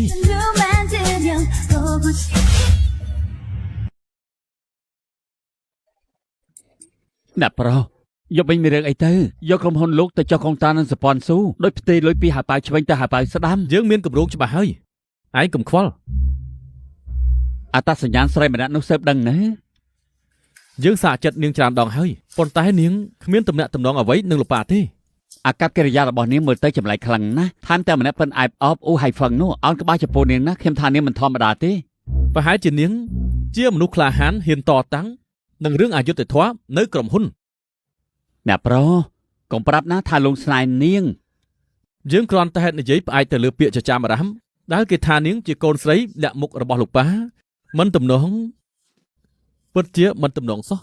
អ្នកប្រុសនាងអាចជាប្រុសស្រីបង្កើតឲ្យពុករួមម្ដាយទីតីហាប់ដាច់ខាតមានចិត្តលើនាង ឯងនិយាយឈួតស្អីទៅ បំណងរបស់ខ្ញុំគឺ ខ្ញុំ ម្នាក់នេះជាមិត្តលោកមែនទេមិនក៏ខ្ញុំមិនដែលឃើញគេពីមុនសោះអញ្ចឹង គេជាមិត្តរួមការងារខ្ញុំនៅកន្លែងចាស់ នៅកន្លែងធ្វើការចាស់ហីតែលើគេហៅលោកថាអ្នកប្រុសមើលទៅគេជាប្រុសស្អាតនៅបាតដែរហើយ គេខ្ញុំ មិនអាចទេអ្នកទៅពេលក្លាហានពេកហើយតែនេះជាក្រុមហ៊ុនណាបដូររបៀបហៅគ្នាខ្លះក៏ល្អការដែលហៅគ្នាថាអ្នកប្រុសច្បាស់ពេកហើយ នេះដឹងសមាជិកភាពរបស់គាត់ហើយ ក៏មិនសូវជាច្បាស់ប្រមាណអីនោះដែរគ្រាន់តែគិតថាអ្នកទាំងពីរហៅគ្នាអញ្ចឹងបើមានអ្នកកំណត់មិនល្អមិនរួចស្ដាប់ឮអាចបង្កជារឿងស្មុគស្មាញ ថ្ងៃក្រោយខ្ញុំមិនឲ្យពួកគេហៅអញ្ចឹងនោះទេបើឲ្យគេដឹងថាជាកូនប្រុសប្រធានក្រុមហ៊ុននឹងពិបាកធ្វើការងារផ្សេង ពួកគេអញ្ចឹងមិនមែនតែម្នាក់ទេ គ្រប់គ្នាសុទ្ធតែហៅខ្ញុំអញ្ចឹង ព្រះអើយក្មេងសម័យនេះចូលធ្វើការមិនចេះលាក់ប្រវត្តិការងារទេឬយ៉ាងម៉េចអ្នកប្រុសពេលនេះលោកគឺជាបុគ្គលិកផ្នែកលក់លោកត្រូវស្គាល់តួនាទីខ្លួនឯងឲ្យបានច្បាស់រឿងរ៉ាវមិនល្អកាលពីមុនត្រូវតែបំភ្លេចចោលឲ្យអស់ បាទយល់ហើយ ចេះកែខ្លួនមករកផ្លូវល្អពិតជាល្អណាស់ កែខ្លួនមកផ្លូវល្អ ចាំតែង អ្នកប្រុសស្រីម្នាក់នេះមិនធម្មតាទេតំណងដល់អត្តសញ្ញាណអ្នកប្រុសហើយទើបបានជារឿងលោកប្រធាននាងខំបដិសេធ តែមិញនេះនាងបញ្ជាក់ថាខ្វល់ពីខ្ញុំមិនស្មុគស្មាញដោយឯងគិតទេ ស្នេហាធ្វើឲ្យមនុស្សខ្វះភ្នែក ឯងនិយាយថាម៉េច អូអ្នកប្រុសបើអ្នកប្រុសមិនជឿសម្ដីខ្ញុំទេនោះពួកយើងអាចស៊ើបប្រវត្តិស៊ូម៉ងបានអាចរកឃើញតម្រុយថ្មីក៏ថាបាន អាឡូម៉ានាងកូនចក្រៃ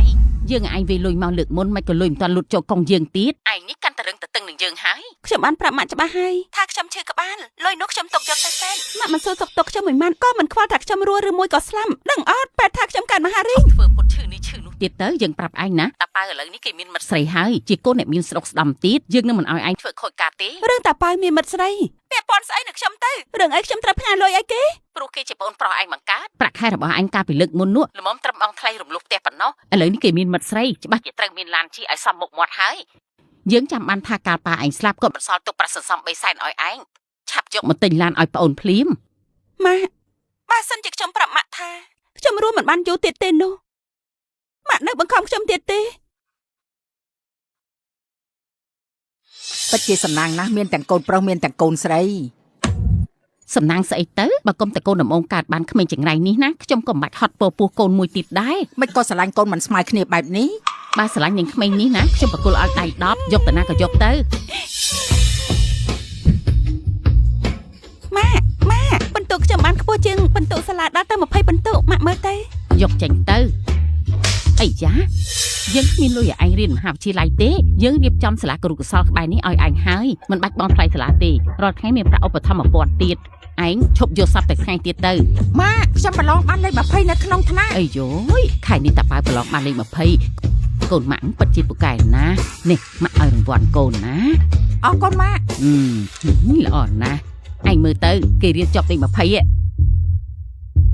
ខ្ញុំដឹងមួយជីវិតម៉ាក់គិតតែពីតាប៉ៅម្នាក់គុណម៉ាក់មិនដែលស្រឡាញ់ខ្ញុំទេ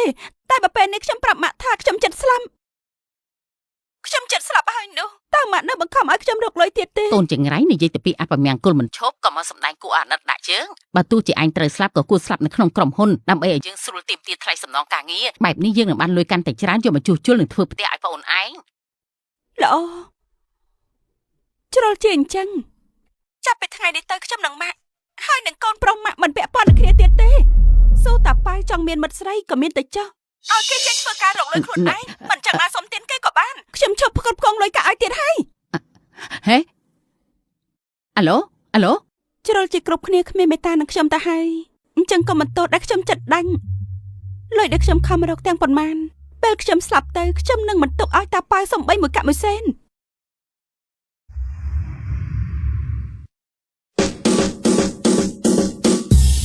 យើងជាទាយាទស្នងមរតកឲ្យតាមដានមនុស្សស្រីទាំងកណ្ដាលថ្ងៃត្រង់បើគេដឹងយកមុខទៅទុកឯណា ណែអ្នកប្រុសប្រយ័ត្ននាងឃើញស៊ុំមកមកទៅនាងគេតាំងកណ្ដាលថ្ងៃច្បាស់ជាមានអាកំបាំងឬមិនចង់ដឹងទេថានាងនិងលោកប្រធានមានពាក់ព័ន្ធគ្នាឬអត់ រឿងដែលគួរឲ្យស្ដាយបំផុតក្នុងជីវិតគឺខ្លួនស្លាប់ទៅហើយតែលុយចាយមិនទាន់អស់បើសិនជាស្លាប់មែនមិនដឹងថាស៊ូតាប៉ៅនឹងយកលុយខ្ញុំទៅធ្វើរឿងស្អីខ្លះទេមិនបានឆ្លៀតឱកាសខ្ញុំនៅរស់បាន20ថ្ងៃទៀត ខ្ញុំត្រូវតែចាយឲ្យអស់ពីកាបូប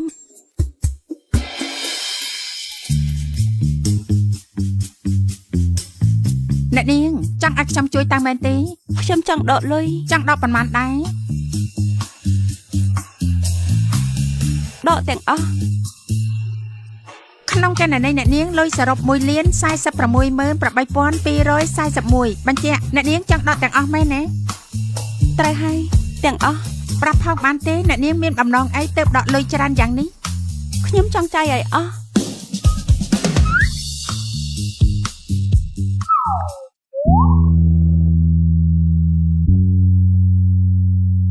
កាបូបនេះទំនងជាដាក់អស់ហើយមែនទេ អូដាក់អស់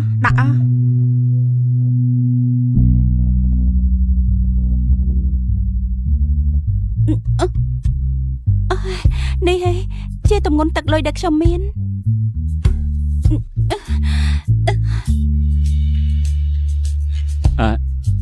អ្នកប្រុសស៊ុំមឹងអាចដកលុយបានច្រើនព្រាមបែបនេះច្បាស់ជាលោកប្រធានផ្ដល់ឲ្យហើយ វ៉ាសំជាហាងអាហារប្រណិតបំផុតនៅក្នុងយានឆឹងនេះពិតមែន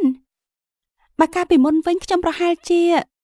មិនហ៊ានសំបីតែកលេចមើលផង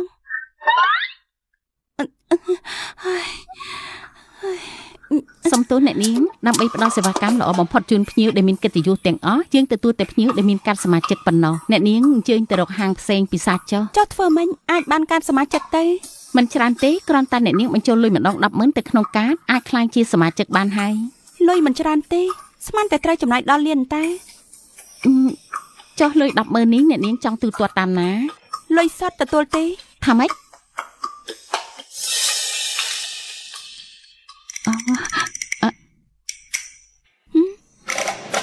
ឥឡូវ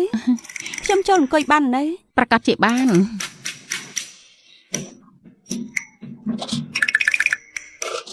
មួយនេះនិងមួយនេះពេលបីមុខមិញអត់យកទេក្រៅពីនឹងយកមកទាំងអស់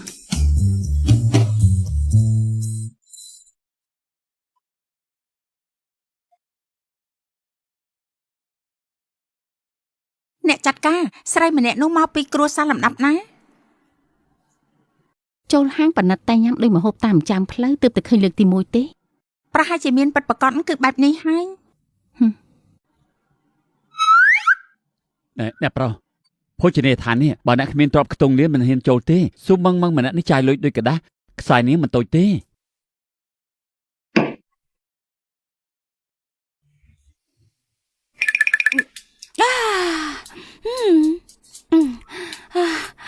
សួស្តី អ្នកនាងភ្ញៀវកិត្តិយសតាំងអាហារមួយតុនេះពេញចិត្តហើយនៅ ពេញចិត្តខ្លាំងណាស់នៅទីនេះមានបើកទទួលលុយធីបដែរទេ អាស្រ័យលើទឹកចិត្តអ្នកនាងតិចក្តីច្រើនក្តីមិនអីទេ គ្រាន់ទេ នេះច្រើនពេកហើយប៉ុណ្ណេះគឺបានហើយ លើលោកនេះមានមនុស្សមិនចង់បានលុយដែរឲ្យនាងទាំងអស់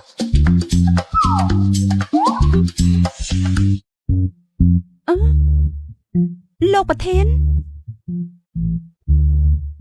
អូប្រធានផ្នែកស៊ូនាងក៏មកញ៉ាំនៅហាងនេះដែរ ចាមិននឹកស្មានថាចៃដន្យបែរជាបានជួបលោកប្រធាននៅទីនេះសោះរឿងជាមួយក្រុមហ៊ុនយានឆឹងខ្ញុំមិនទាន់អរគុណលោកទេ ម្នាក់វាងយានឆឹងនោះចរិតគេមិនសមរម្យធ្វើឲ្យនាងលំបាកហើយ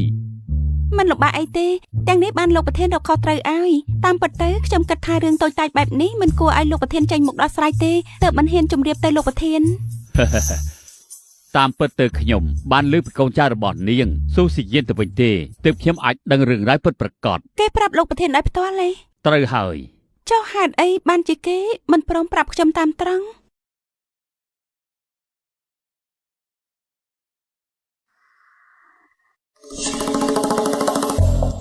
បន្ទប់ទទួល VIP បានរៀបចំរួចហើយសូមចេញលោកទៅតាមខ្ញុំ ហើយនេះមិនចាំបាច់ទេខ្ញុំញ៉ាំនៅតលនេះទៅចុះប្រធានផ្នែកស៊ូនេះប្រកាសដែរទេបើនៅកំដរតែចាស់ខ្ញុំអង្គុយហូបបាយមួយពេល ច្បាស់ជាបានហើយការដែលបានរួមតុអាហារជាមួយលោកប្រធានជាកិត្តិយសខ្ញុំណាស់ អញ្ចឹងខ្ញុំមិនគួរសមទេ អ្នកប្រុសក្តីសង្ឃឹមចុងក្រោយអ្នកប្រុសអាលីអស់ហើយ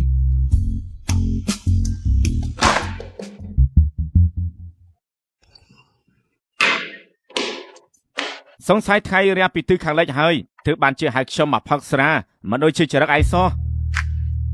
យើងមានមិត្តភក្តិម្នាក់ថ្មីនេះគេមានបញ្ហាធំមួយចង់មកសុំយោបល់ពីឯងដោះស្រាយបញ្ហា មិត្តភក្តិអញ្ចឹងហ៎អញ្ចឹងយើងកាន់តែចង់ដឹងណាស់ថាមិត្តភក្តិរបស់ឯងម្នាក់នោះមានបញ្ហាទៅប្រាប់យើងបានទេ គេលងស្នេហ៍នឹងប្អូនស្រីឪពុករួមរបស់ខ្លួន ឯងលួងស្រឡាញ់កូនស្រីខ្លួនឯងមិនមែនទេនៃរបស់ខ្ញុំចង់ថាមិត្តភក្តិរបស់ឯងស្រឡាញ់ប្អូនស្រីឪពុករួមម្ដាយទីទៅហ៎ ដើមឡើយគេមិនដឹងថានាងជាប់សាច់ឈាមជាប្អូនស្រីទេតែត្រង់នេះមិនមែនជារឿងសំខាន់ទេចំណុចសំខាន់គឺជួយគិតមើលទៅថ្ងៃមុខគួរធ្វើយ៉ាងម៉េចម្យ៉ាងពួកគេជាថ្នាក់លើនឹងកូនចៅជាមិនផុតពីត្រូវជួបមុខគ្នារាល់ថ្ងៃ មិនបានក្តៅខ្លួនទេមិនចាំបាច់គិតច្រើនឡើយច្បាស់ជាត្រូវផ្ដាច់ទំនាក់ទំនងគ្នាកុំជួបមុខគ្នាទៀតអី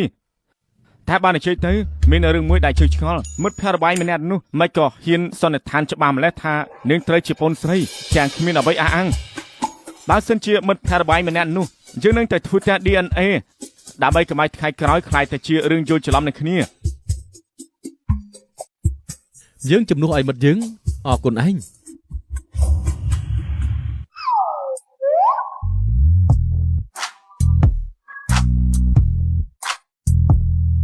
អ្នកប្រុសមានដំណឹងល្អនិងដំណឹងអាក្រក់អ្នកប្រុសចង់ដឹងមួយណាមុន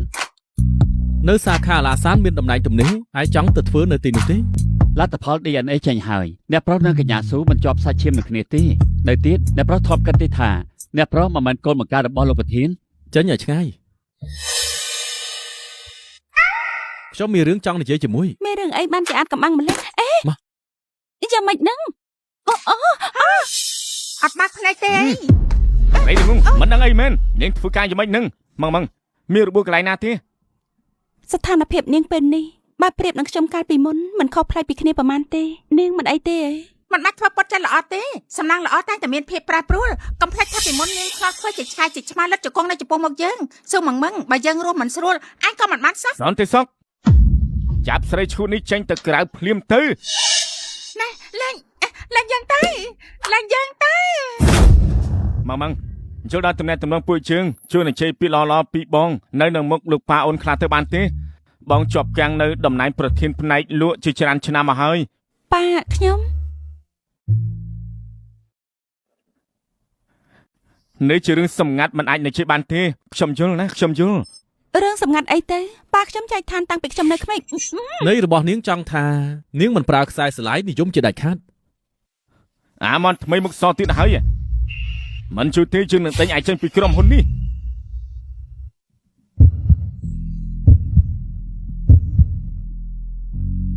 លោកចង់ធ្វើស្អីមិញនេះហេតុអីមិនព្រមចាំឲ្យខ្ញុំនិយាយឲ្យចប់សិន នាងមានដឹងអត់ថាគ្រប់គ្នានៅក្រុមហ៊ុនចាត់ទុកនាងជាកូនស្រីលោកប្រធាន ស្អីគេ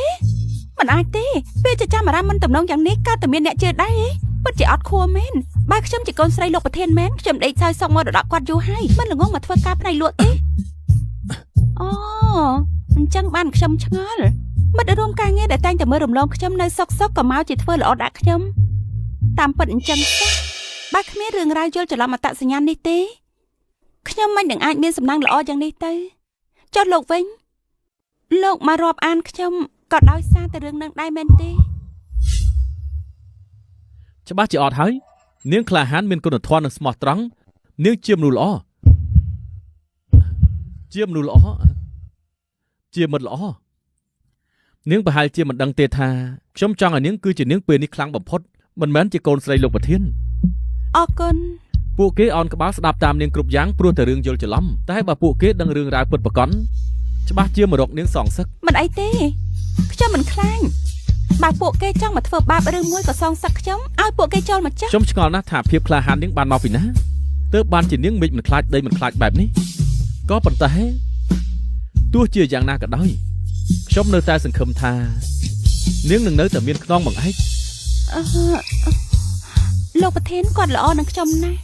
លោកគិតថាបើខ្ញុំលួចលាក់យកឈ្មោះជាកូនស្រីគាត់មកប្រាប់បែបនេះតើគាត់អាចនឹងខឹងខ្ញុំដែរទេ មិនចាំបាច់ភ័យទេគាត់មិនខឹងឡើយ ហេតុអីទៅ ក្រែងនាងនិយាយខ្លួនឯងហើយតើថាលោកប្រធានគាត់ជាមនុស្សល្អ អូ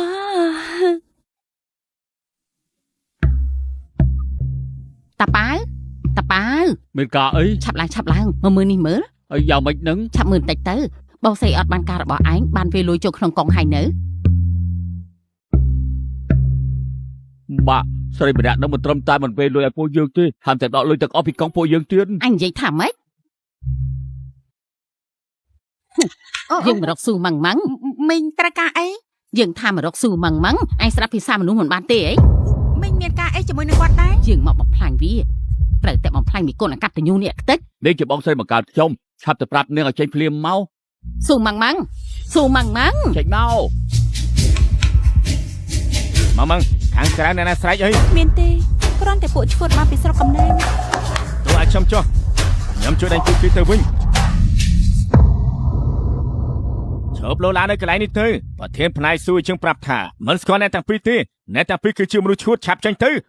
អាយ៉ា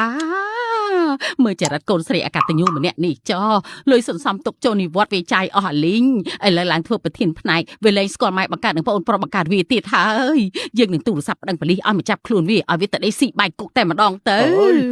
ត្រូវហើយម៉ាក់បើបងស្រីខ្ញុំមិនព្រមចេញមកទេពួកយើងដាច់ខាតមិនទៅដាទេ ហើយប្រធានផ្នែកស៊ូយើងគឺជាកូនស្រីបង្កើតរបស់លោកប្រធានពួកឯងក្រីក្រក៏ពេញកប៉ុកហេមកតតាំងសាច់ញើនឹងគាត់ផងថ្ងៃនេះយើងត្រូវតែជួយប្រធានផ្នែកស៊ូបំបាពួកឯងទាំងពីរនេះឲ្យរៀងចាស់កុំឲ្យមិនដឹងខ្យល់អី នេះកូនចង្រៃនោះមិនអាចជាកូនស្រីលោកប្រធានទៅបើមែននោះអញ្ចឹងមានតែយើងជាប្រពន្ធលោកប្រធាន យាយឯងឈួតហើយមែនទេក្រោម ឯង ហើ ច យ ង់ធ្វើស្អីយើងបើឯងហ៊ានតែមកធ្វើបាក់កូនប្រុសយើងកាប់ឯងឲ្យខ្ទេចតែម្ដង ប្រធានផ្នែកស៊ូចាំបាច់ចំមកធ្វើអ្វីដែរទៅ ថ្ងៃនេះបើឯងមិនព្រមប្រគល់លុយឲ្យបងប្រុសឯងវិញទេយើងនឹងបំបាក់មុខឯងនាទីនេះហើយការងាររបស់ឯងក៏កុំសង្ឃឹមឯងរក្សាបានទៀតនោះមើលទៅពួកគេទាំងពីរពិតជាស្គាល់ប្រធានស៊ូពិតមែនហើយ มันអាចទេយាយចាស់មកដាច់នោះអាងខ្លួនឯងថាជាម្ដាយបង្កើតនាងអញ្ចឹងប្រធានផ្នែកស៊ូមិនមែនកូនស្រីបង្កើតរបស់ប្រធានទេឯងថាមើលលោកប្រធានមិនផ្នែកអន់ដល់ម្លឹងទៅ ហើយយ៉ា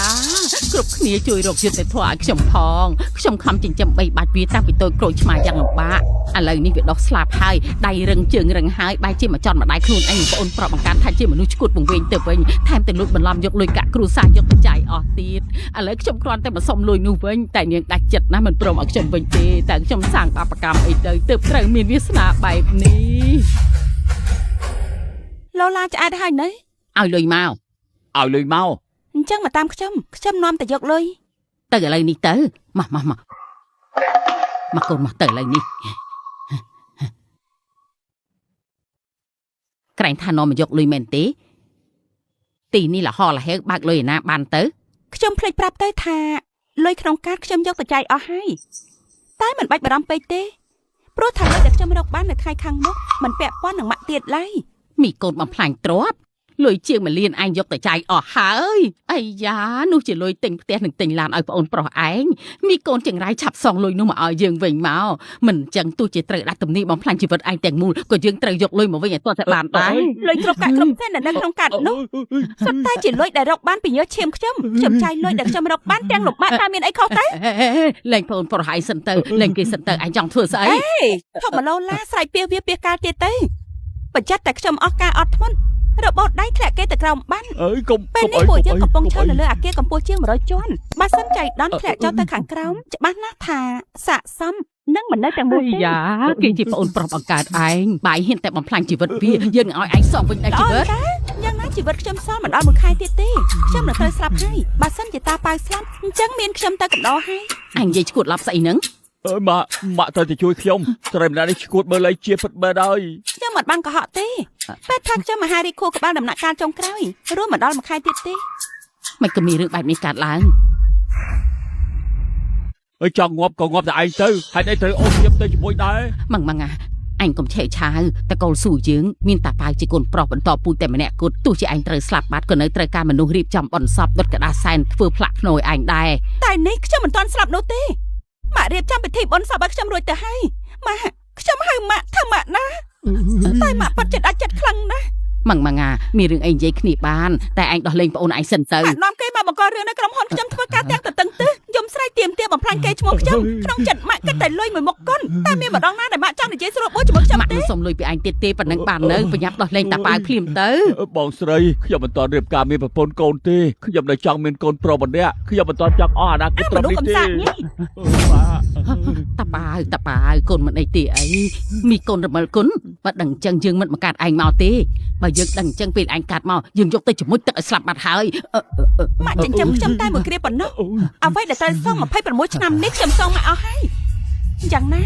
ខ្ញុំរស់នៅមិនបានយូរទៀតទេសម្រាប់ម្នាក់ស្មើគ្នា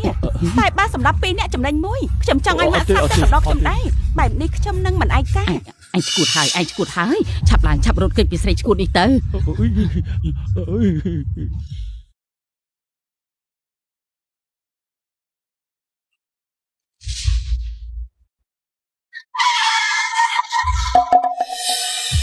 ពលលោកចង់ធ្វើអីពលលោកធ្វើអី ចង់ធ្វើអីហ៎គឺចង់ឲ្យនាងមកកំដរពួកបងនឹងហើយណា ជួយខ្ញុំផងជួយខ្ញុំ យើងសប្បាយជាមួយគ្នាពួកឯងបើមិនចង់បាត់របររកស៊ីទេនោះកុំមកចេះដឹងរឿងគេអីអូយបងស្រីជួយខ្ញុំផង នេះនាងមិនខ្លាចយើងទេហ៎ សាច់ដុំក្នុងខួរក្បាលបានដុះសង្កត់លើសរសៃប្រសាទជាដំណាក់កាលចុងក្រោយនាងមានពេល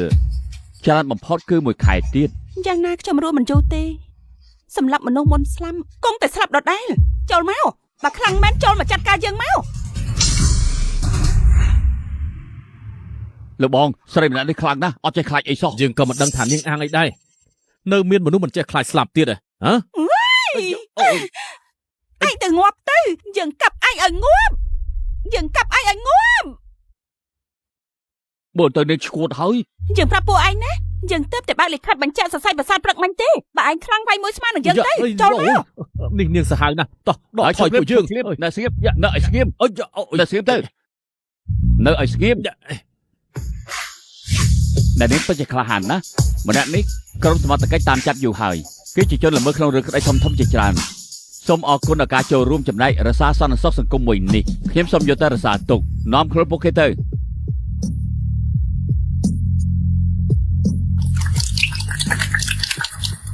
ការចាប់ខ្លួនជនល្មើសលើកនេះបានក៏ដោយសារបានពីសកម្មភាពដ៏ក្លាហានរបស់កញ្ញាស៊ូម៉ងម៉ងដោយផ្ទាល់ក្នុងការនេះដែរក្នុងនាមខ្ញុំដែលជាតំណាងឲ្យក្រុមសមត្ថកិច្ចទាំងអស់ព្រមទាំងប្រជាពលរដ្ឋនៅក្រុងយិនឆឹងទាំងមូលសូមសម្ដែងការគោរពនិងអរគុណដល់កញ្ញាស៊ូម៉ងម៉ងយ៉ាងក្រៃលែងនេះហើយ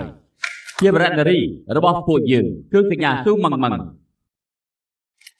មិត្តសារព័ត៌មានទាំងឡាយខ្ញុំសូមប្រកាសជូនគ្រប់គ្នាឲ្យបានជឿថាដើម្បីជាការកោតសរសើរដល់កញ្ញាស៊ូម៉ងម៉ងចំពោះទង្វើដ៏គួរឲ្យស្ញែកសរសើរមួយនេះខាងសមត្ថកិច្ចយើងបានសម្រេចប្រគល់ជូនកញ្ញា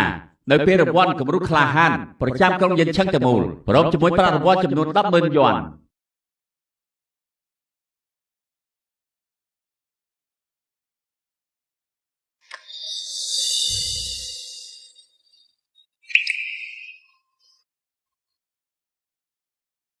ខ្ញុំគ្រាន់តែចេញមុខបញ្ចេញកំហឹងពី3ម៉ាន់ហេតុអីក៏ទទួលបានសមិទ្ធផលធំមិនគួរឲ្យនឹកស្មានបែបនេះទៅវិញ កញ្ញាស៊ូតើអារម្មណ៍កញ្ញានៅពេលនេះរំភើបខ្លាំងណាស់មែនទេ ធម្មតា កាលនោះទោះជាប្រឈមនឹងការគំរាមពីសំណាក់ជនល្មើសក៏កញ្ញាមិនរៀថយដែរបែរជាហ៊ាននិយាយបញ្ជាជនល្មើសឲ្យភ្លេចប្រុងប្រយ័ត្ននៅពេលនោះកញ្ញាមានភ័យខ្លះទេ ដំបងភ័យបន្តិចដែរតែក្រោយមកក៏បាត់ភ័យវិញ នាងមិនខ្លាចសោះតាមែនទេ មិនខ្លាចទេ ពិតជាមិនខ្លាចមែនទេ មិនខ្លាចទេ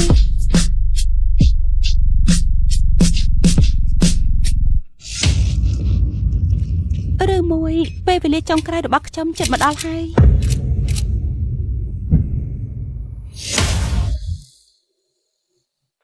មិត្តសារព័ត៌មានទាំងឡាយខ្ញុំសូមប្រកាសជូនគ្រប់គ្នាឲ្យបានជឿថាដើម្បីជាការកោតសរសើរដល់កញ្ញាស៊ូម៉ងម៉ងចំពោះទង្វើដ៏គួរឲ្យស្ញែកសរសើរមួយនេះខាងសមត្ថកិច្ចយើងបានសម្រេចប្រគល់ជូនកញ្ញានៅពេលរង្វាន់គំរូក្លាហានប្រចាំក្រុងយិនឆឹងទាំងមូលព្រមជាមួយប្រាក់រង្វាន់ចំនួន 10,000 យួន ម៉ាក់ យ៉ាងម៉េច ម៉ាក់មួយអ្នកទទួលរង្វាន់នោះគឺជាស៊ូម៉ងម៉ងតាមមែនដែរទេ មុននេះវាទៅប្រវិធីបំផ្លាញយើងសោះឥឡូវស្រាប់តែខ្លាយជាវីរៈនារីស្អីឯណាតាប៉ាវកូនកុំភ័យម៉ាក់នឹងទៅទាលុយរបស់កូនមកវិញអស់មិនឲ្យខ្វះសុំអីតែមកកាក់ម៉ាសេនទេ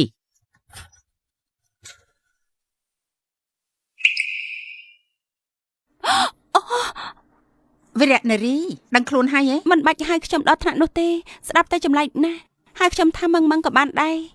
កញ្ញាម៉ងជាថ្មីម្ដងទៀតជំនួសមុខឲ្យគ្រប់គ្នាសូមអរគុណ តាមពិតទៅខ្ញុំមិនបានធ្វើអីធំដុំទេតាំងពីរង្វាន់និងប្រាក់រង្វាន់ទាំងនោះខ្ញុំមិនសមនឹងទទួលបានឡើយ មានដឹងទេការដែលអ្នកស្លាប់បាត់ស្មារតីមុននេះធ្វើឲ្យពួកយើងផិតភ័យខ្លាំងណាស់ឬដោយសារការតតាំងជាមួយក្រុមជនល្មើសធ្វើឲ្យប៉ះទង្គិចត្រង់ណាមែនទេចង់ទៅពិនិត្យសុខភាពមួយទួលខ្លួនឬអត់ខាងសមាជិកនឹងរ៉ាប់រងថ្លៃចំ មិនបា ណាយ ច់ទេមិនបាច់ខាត់បងធនធានវិជ្ជសាស្ត្រដោយសារតែខ្ញុំទេយ៉ាងណាខ្ញុំរួមមិនបានយូរទេកូនស្រីដ៏កំសត់របស់ម៉ាក់អើយ អីបងស្រីអីបងមានរបួសត្រង់ណាដែរទេ មកទីនេះធ្វើអី សំទោអ្នកមីងជា អូខ្ញុំជាម្ដាយបង្កើតនា ខ្ញុំ ង ជាប្អូនប្រុសនាង មីងអប់រំកូនបានល្អយ៉ាងនេះមីងច្បាស់ជាម្ដាយដ៏អស្ចារ្យហើយ អាយ៉ាការដែលកូនស្រីខ្ញុំហ៊ានចេញមុខជួយគីមិនបានធ្វើខ្ញុំភ្ញាក់ផ្អើលបន្តិចទេតាំងតែពីតូចខ្ញុំតែងតែបដាងនាងថាទុកជីវិតអ្នកដទៃឲ្យមានតម្លៃដូចជាជីវិតខ្លួនឯងដូច្នេះហើយកាលពីតូចនាងធ្លាប់ជួយសង្គ្រោះជីវិតក្មេងៗជិតខាងផ្ទះដល់តែ10នាក់ឯណោះឆ្កែអាណាថាជាង20ក្បាលនៅមានរឿងសំខាន់មួយទៀតនាងបានជួយសង្គ្រោះខ្លាឃ្មុំផេនដាជិតផុតពូជមួយក្បាលដែរប្រឌិតរឿងកុហកគេឆ្អែតហើយណាជួយសត្វខ្លាឃ្មុំជិតផុតពូជមួយក្បាលម៉ាក់មានយល់ច្បាប់ខ្លះទេអីយ៉ាប្រហែលជាយើងចាំច្រឡំហើយសាក់គិតតែមើលឯងមហារីកដំណាក់កាលចុងក្រោយហើយក៏នៅគិតចង់ជួយជីវិតគេទៀតកូនស្រីឯងពិតជាល្ងងខ្លាំងណាស់ អ្នកមីងមិញនេះអ្នកមីងថាស៊ូម៉ងមានជំងឺមហារីកដំណាក់កាលចុងក្រោយជាការពិតដែរទេអ្នកមីង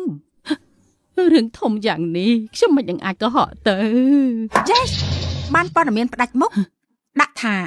វីរៈនារីមានជំងឺមហារីកចេញមុខសង្គ្រោះមនុស្សអត់ទេមិនបានទេប្រធានបទល្អបែបនេះបើព័ត៌មានតែមួយពិតជាគួរឲ្យស្ដាយខ្ញុំត្រូវសម្ភារផ្ដាច់មុខនិងផ្សាយក្នុងម៉ោងមាសគ្រប់ប៉ះខ្ញុំមិនព្រមទេ ខ្ញុំមិនសូវយល់ដឹងរឿងព័ត៌មាននេះទេតែបើពួកយើងព្រមធ្វើការសម្ភារផ្ដាច់មុខតែអាចបាត់កម្រៃខ្លះទេ មិនបាច់និយាយរឿងប្រាក់កម្រៃរាប់ផ្សាយនោះទេអាចតកូនស្រីមីងអាចតែបីឈ្មោះបានគ្រាន់តែបើកឡាយតាមទូរស័ព្ទមួយផ្លែតក៏អាចបានប្រាក់ឧបត្ថម្ភរាប់ម៉ឺនដុល្លារដែរ ហើយយ៉ាម៉ងកូនប្រញាប់ចេញពីពេទ្យទៅណាដើម្បីសហការនឹងអ្នកខ្សែធ្វើការសម្ភារផ្ដាច់មុខបាច់ចង់ឡើងទៅទទួលខ្លាំងណាស់អញ្ចឹងតែខ្លួនឯងទៅខ្ញុំមិនចង់ទៅទេ ម៉ងហើយតាមពិតទៅម៉ាក់គ្រាន់តែសង្ឃឹមថានឹងមានមនុស្សកាន់តែច្រើនដែលចងចាំកូនទោះជាកូនចាក់ចេញទៅក៏ដោយកូននៅតែអាចរស់ក្នុងបេះដូងមនុស្សគ្រប់គ្នាបាច់ចងចាំខ្ញុំទេបើម៉ាក់ចូលចិត្តបង្ហាញមុខខ្លាំងណាស់អញ្ចឹងទៅសម្ដែងកម្មវិធីគ្រួសាររីករាយនោះចុះម្យ៉ាងសួរតាប៉ាយរហូតដល់ពេលនេះគ្រាន់តែជាមនុស្សធំអាយុ20ឆ្នាំដែលមានខួរក្បាលដូចកូនក្មេងឯងនេះអូយ អេសុំខ្ចីទូរស័ព្ទមួយផ្លែតនេះជាលេខរបស់ខ្ញុំពេលអ្នកទៅពីទៅផ្ទះវិញកុំភ្លេចទូរស័ព្ទមកខ្ញុំផងចំណែករឿងប្រាក់កម្រៃរបស់មីងមិនបាច់បារម្ភទេ ទុកចិត្តចោះខ្ញុំធានាថានឹងប្រាប់គ្រប់រឿងមិនលាក់បាំងឡើយ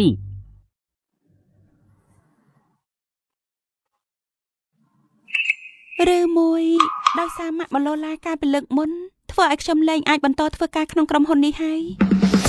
សូមស្វាគមន៍ប្រធានផ្នែកស៊ូត្រឡប់មកវិញ ប្រធានផ្នែកស៊ូពួកយើងនឹងនាងណា ពួកយើងបានឃើញព័ត៌មានក្នុងទូរទស្សន៍ហើយបើជាផ្នែកស៊ូលំបានដែរហើយសម្ព័ន្ធស៊ូរបស់ពួកយើងមានមោទនភាពណាស់មានបកកលឹកល្អដូចជាអ្នកនាង តាមពិតទៅមិនបាច់រៀបចំកម្មវិធីអីដល់ថ្នាក់នេះក៏បានដែរ បើតាមឋានៈរបស់អ្នកនាងហ៊ានយកសុវត្ថិភាពខ្លួនឯងទៅបដូរនឹងជីវិតមនុស្សធម្មតាម្ ខ្ញុំ នាក់ ក៏ជាមនុស្សធម្មតាម្នាក់ដែរ អូខ្ញុំយល់ហើយ ប្រធានផ្នែកស៊ូទៅជួបខ្ញុំបន្តិច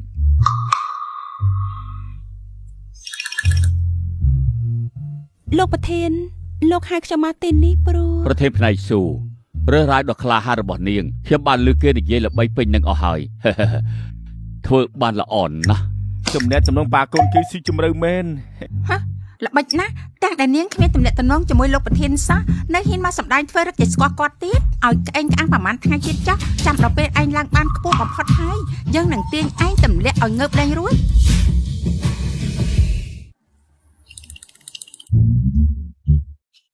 យ៉ាងម៉េចហើយនាងមានរបួសត្រង់ណាទេ ខ្ញុំមិនអីទេ ដឹងអញ្ចឹងខ្ញុំមិនទៅខេត្តទេនាងក៏មិនត្រូវប្រឈមមុខនឹងរឿងនេះតែម្នាក់ឯងដែរ ហើយចាមិនបាច់បារម្ភទេមើលចុះខ្ញុំអត់អីទេខ្ញុំឈរនៅទីនេះយ៉ាងសុខសប្បាយ ស៊ូម៉ងនាងគ្មានមនសិការក្នុងខ្លួនសោះដឹងទេពេលឃើញព័ត៌មានហើយខ្ញុំបារម្ភណាស់ទូរស័ព្ទប្រាប់ខ្ញុំមួយម៉ាត់ក៏អត់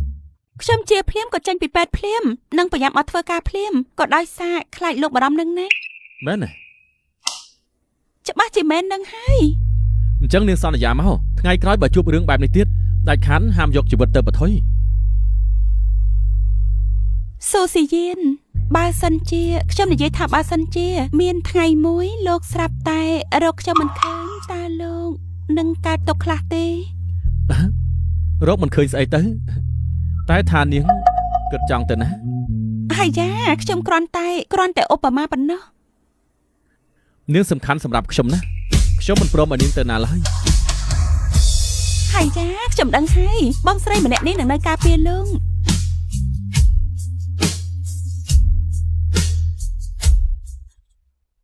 ប្រធានអូខ្ញុំគ្រាន់តែទ្រាំមើលម៉ងប្រើល្បិចបោកប្រាស់លោកនិងមនុស្សក្នុងក្រុមហ៊ុនលែងបានទៀតហើយ និយាយចានៅក្នុងវីដេអូនេះជាមិនដែលបង្កើតទូម៉ងម៉ងឯង ច្បាស់ 100% ខ្ញុំទៅលួចសើប្រវត្តិគ្រួសារស៊ូម៉ងម៉ងហើយប៉ានាងស្លាប់តាំងពីយូរហើយផ្ទះនាងនៅសល់តែម្ដាយនិងប្អូនប្រុសម្នាក់ បើចុះបានន័យថានាងមិនមែនជាគុណស្រីបង្កើតលោកប្រធានទេមករយៈនេះខ្ញុំខំប្រឹងបំរើនាងទាំងឡើងតំណែងទាំងឡើងខែបើចុះខ្ញុំមិនខាត់ប្រយោជន៍ទៅហើយ ប្រ ទេ ធានអូកុំអាតខឹងអីតាមខ្ញុំសង្កេតស៊ូម៉ងម៉ងម្នាក់នេះមានចេតនាបោកប្រាស់លោកចង់ឲ្យលោកបាក់មក យើងនឹងដេញនាងចេញឥឡូវនេះ ស៊ូម៉ងម៉ងតែទទួលបានពានរង្វាន់វីរៈនារីនិងខ្លាចជាសំណប់ចិត្តរបស់លោកប្រធានទៀតបាត់ដេញនាងចេញដល់គ្មានហេតុផលខ្លាចតែពិបាកដោះស្រាយជាមួយលោកប្រធាន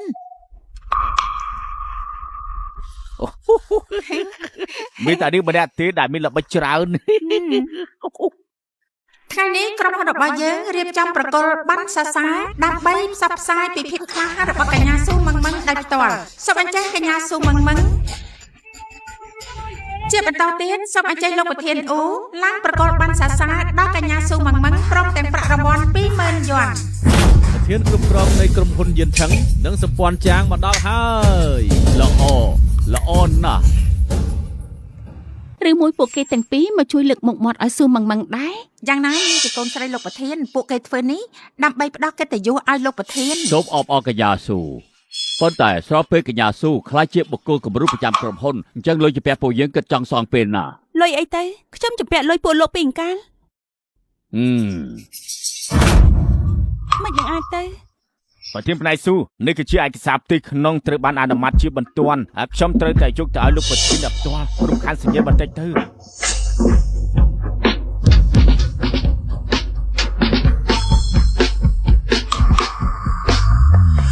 គឺលោកបោកខ្ញុំឲ្យសញ្ញាលិខិតទាំងអស់នេះ ឬផ្ទៃក្នុងក្រុមហ៊ុននាងខ្ញុំមិនចង់ដឹងឮទេក៏ប៉ុន្តែអ្វីដែលខ្ញុំដឹងគឺឯកសារមួយនេះមានតែផុសតាំងនិងអក្សរឈ្មោះនាងយ៉ាងច្បាស់បើគុំតែយកយល់ទៅដល់អ្នកនាងជាកូនស្រីលោកប្រធានព្រោះយើងមិននឹងឲ្យនាងខ្ចីចោលថានេះទៅអ្នកនាងស៊ូប្រញាប់សងលុយ100លាននេះមកពួកយើងភ្លាម ហើយក្រុមហ៊ុនខ្ញុំក៏ត្រូវទូទាត់50លានដែរ ខ្ញុំមិនបានទទួលលុយសំបីមួយសេនលិខិតខ្ចីទាំងនេះអ្នកណាប្រគល់ឲ្យពួកលោកទៅទាពីអ្នកនោះចុះ ប្រធានផ្នែកស៊ូនាងមិនចង់សងលុយមែនទេ សម្ព័ន្ធស៊ូប្រកាសឈប់រកស៊ីជាមួយក្រុមហ៊ុនយានឆឹងយូរហើយពួកយើងមិនអាចរកស៊ីជាមួយគ្នាទៀត អ្នកនាងស៊ូបើនៅតែបំព្រមសងលុយពួកយើងនឹងទៅរកលោកប្រធានហើយ ស៊ូម៉ងម៉ងដាច់ខាតមិនមែនកូនស្រីបការបស់លោកប្រធានទេលោកថកែទាំងពីរត្រូវនាងបោកប្រាស់ហើយ ថាម៉េចស៊ូម៉ងម៉ងមិនមែនកូនស្រីលោកប្រធានទេ អញ្ចឹងកាដូដែលខ្ញុំជូននាងខ្លាចតែជាអាសាបងហើយ មែនហើយ នាងនិយាយថាម៉េច ស៊ូម៉ងម៉ងបាត់ឪពុកតាំងពីក្មេងនាងរស់នៅជាមួយម្ដាយនិងប្អូនប្រុសម្នាក់មួយរយៈមុនម្ដាយនាងតែតាមកលោឡានក្នុងក្រុមហ៊ុនមិត្តរួមការងារទាំងអស់ក៏អាចធ្វើជាសាក់សីបាន អញ្ចឹងតើបានមួយរយៈនេះជាណានាស្ងៀមស្ងាត់ខុសធម្មតាតាមពិតកំពុងរៀបល្បិចធ្វើបាបខ្ញុំ នាងមិនចេះអៀនខ្មាស់មែនហ៎អៀនបន្លំខ្លួនជាកូនស្រីលោកប្រធានបោកប្រាស់កិច្ចសន្យាពួកយើង បានមកដល់ថានៅក្រុមហ៊ុនជើងបែរជាមានជនបោកប្រាស់ឥតគិតខ្មាស់ដូចជានាងលោកចាំងប្រធានបាទស្រីម្នាក់នេះលែងជាប់ពាក់ព័ន្ធអ្វីជាមួយនឹងក្រុមហ៊ុនជើងហើយចង់ចាត់ការនេះបែបណាតាមចិត្តចុះ ខ្ញុំប្រាប់ឲ្យអ្នកនាងស៊ូលុយដៃជាពាក់ត្រូវតែប្រញាប់សងបើមិនចឹងទេនោះយើងនឹងធ្វើឲ្យនាងគ្មានអនាគត អូហើយហ្វឹងគិតថាមកចោតប្រកាន់ខ្ញុំហើយអាចគ្រប់គ្រងជីវិតខ្ញុំបានមែនទេអញ្ចឹងបើការស៊ើបអង្កេតកងបុគ្គលិកទាំងអស់គ្នាចង់ដឹងថាលុយយ៉ាងច្រើនមហាសាលនោះហោះទៅចូលក្នុងកងម្នាក់ណាឲ្យប្រកាន់អ្នកណាជាមេខ្លោងរឿងនេះនឹងដឹងច្បាស់ជាមិនខាន ដេកជួយសពទៅបុគ្គលិកក្រុមហ៊ុនគឺមានច្រើនណាស់ពួកគេព្រមចំណាយពេលវេលាឆែកកង់ដើម្បីមនុស្សកំពីកពុកដូចជានាងដែរមែន និយាយ ទេ ច្រើនជាមួយនាងធ្វើស្អីទៅពីមុនយើងខាត់ប្រយោជន៍ដោយសារនាងច្រើនណាស់ពួកឯងចាប់នាងចេញទៅបាទអ្នកណាហ៊ានប៉ះនាង បុគ្គលិកថ្នាក់ទាបដូចជាឯងបានភាពក្លាហានមកពីណាទៅ លោកចាំងណាដៃការងារក្រុមហ៊ុនពួកយើងល្អណាស់ ការលោកសម្រាប់ចិត្តចុះកិច្ចសន្យាខ្ចីប្រាក់លោកមានប្រើខួរក្បាលគិតឬអត់ថាសម្ព័ន្ធស៊ូរបស់យើងមានហេតុផលអីទៅខ្ចីលុយលោកឈប់ប្រើលេសបោកប្រាស់ពួកយើងទៀតទៅដែលពួកយើងជជែកគ្នាមិនមែនជាបញ្ហាសម្ព័ន្ធស៊ូទេគឺរឿងស៊ូម៉ងលួចកັບកេងលុយក្រុមហ៊ុននាងខ្ចីលុយគេហើយមិនព្រមសងអញ្ចឹងរឹតតែមិនអាចទៅរួច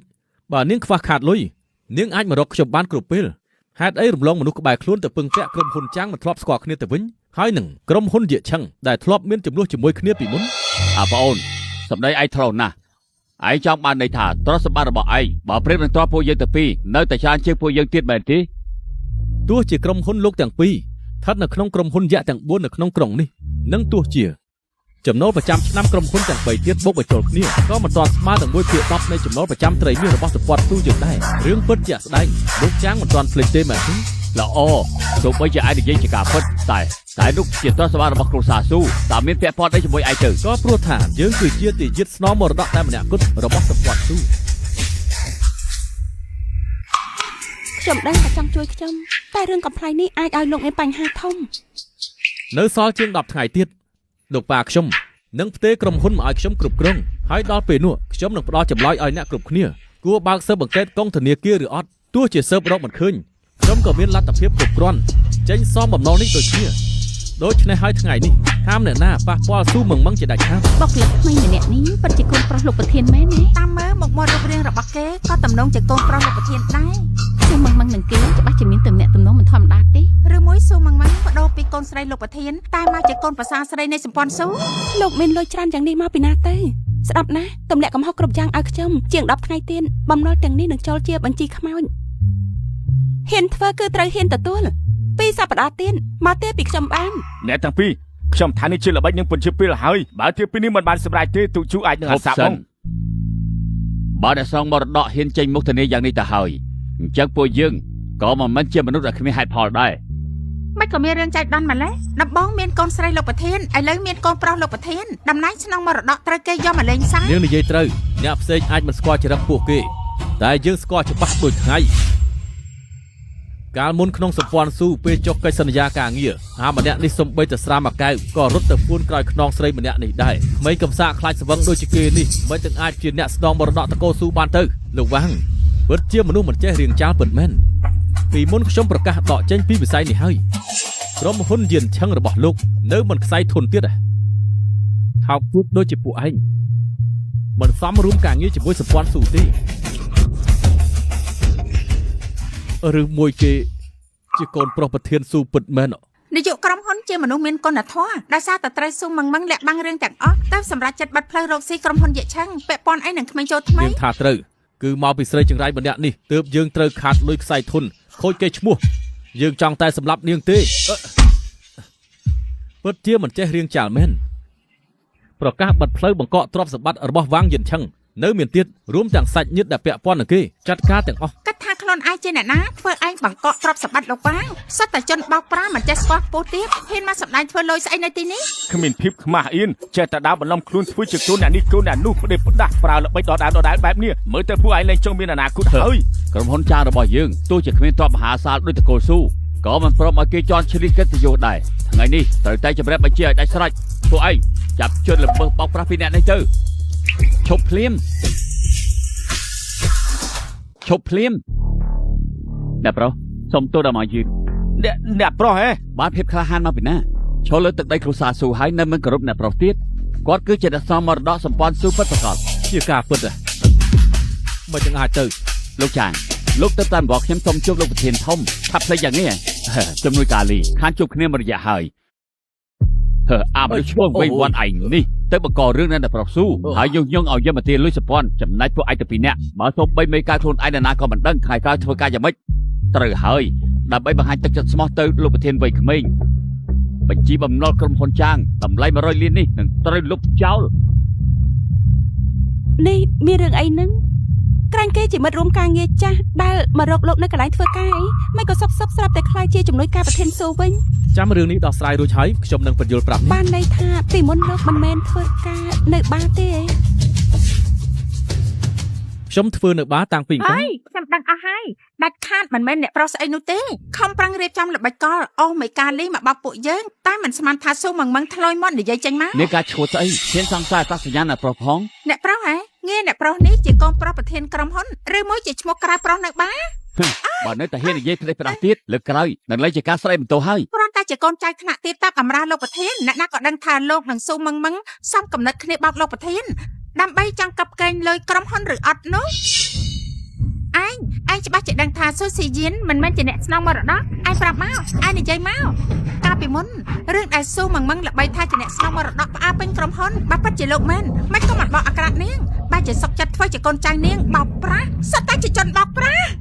ត្រូវហើយចំនួនកាលីអ្នកស្នងមរតកម្នាក់នេះខ្ញុំពិតជាមិនស្គាល់មែនតែរឿងបំណុលខ្ញុំលោកគួរតែផ្ដោតទំនុកចិត្តមកឲ្យខ្ញុំសិន នាយកក្រុមហ៊ុនមកដល់ លោកនាយកទេបំផុតមកដល់ហើយ លោកនាយកលើពួកគេតាពីអ្នកចោះគេបោកប្រាស់គេឯងពេញនឹង យើងក៏ទើបតែដឹងដែរថាកូនប្រុសតែម្នាក់កូនរបស់យើងត្រូវចោទថាជាជនបោកប្រាស់ពិធីខូបក្រុមហ៊ុនលើកមុនយើងក្រុងនឹងប្រកាសជាផ្លូវការថាស៊ីយៀនគឺជាអ្នកស្នងមរតកតែថាគេចង់ប្រើសមត្ថភាពខ្លួនឯងដើម្បីកសាងស្នាដៃមិននឹកស្មានថាបែរជាត្រូវពួកចំណាយអំណាចឆ្លៀតឱកាសធ្វើបាបប្រមាថមាក់ងាយ ការពិតទៅគឺជាអ្នកស្នងមរតកសោះអញ្ចឹងតើបានជាការងាររាល់ថ្ងៃគឺមានរបៀបណាស់គឺការរកលោកប្រធាន មកលើក ច្បាស់ ជើង ណា ទៅ ស់ ពេលនេះហួសពេលហើយតែដឹង ទោះបីអ្នកប្រុសស៊ូដាក់ខ្លួនខ្លាំងយ៉ាងនេះក៏ដោយតែស៊ូម៉ងម៉ងម្នាក់នេះពិតជាបោកប្រាស់អ្នកគ្រប់គ្នាបន្លំធ្វើជាអ្នកស្នងមរតក បន្លំខ្លួនណាប្រធានផ្នែកស៊ូនាងធ្លាប់មាននិយាយទេថានាងជាកូនស្រីរបស់ខ្ញុំគ្រាន់តែជាការសន្និដ្ឋានរបស់ពួកឯងដែលចាំតែអែបអបលើកជើងប៉ុណ្ណោះចេះតែអែបអបមិនធ្វើការបើយ៉ាងនាងជាវរនារីហ៊ានប្រថុយជីវិតជួយសង្គ្រោះជីវិតអ្នកដទៃមិននឹងអាចជាជនបោកប្រាស់ទៅ ជីណាណាគឺមកពីនាងដោយសារតែរឿងផ្ទាល់ខ្លួនដើរចាក់រុកគេហេនមួយបង្កាច់អ្នកប្រុសនិងប្រធានផ្នែកផង លោកនាយករឿងរ៉ាវទាំងអស់គឺដោយសារតែខ្ញុំមកពីខ្ញុំល្ងងជឿពាក្យញុះញង់ត្រូវហើយរឿងបំណុល100លានខ្ញុំសម្រេចថាលុបចោលមិនចាំបាច់ទេសម្ព័ន្ធស៊ូយិននឹងធ្វើការទៅតាមផ្លូវច្បាប់ទម្លាប់ខ្ញុំនឹងស៊ើបអង្កេតលុយ100លាននេះឲ្យឃើញថាវានៅក្នុងដៃអ្នកណានៅពេលដែលរឿងរ៉ាវលាតត្រដាងអស់ហើយខ្ញុំនឹងឆ្លើយតបទៅលោកវិញ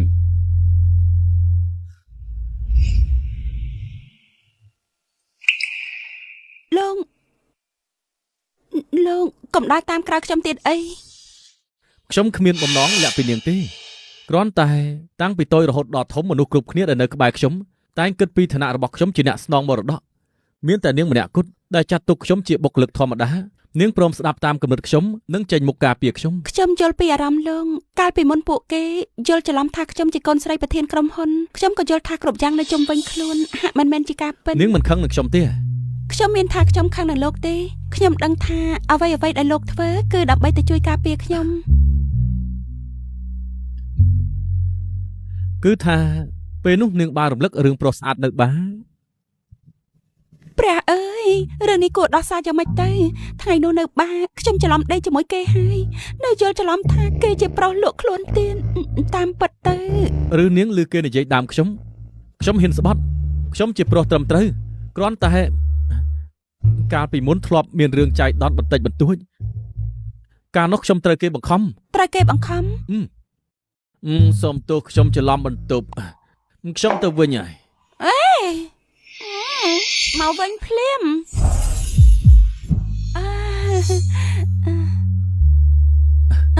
នាងត្រូវជឿខ្ញុំស្មោះត្រង់តែនាងម្នាក់គត់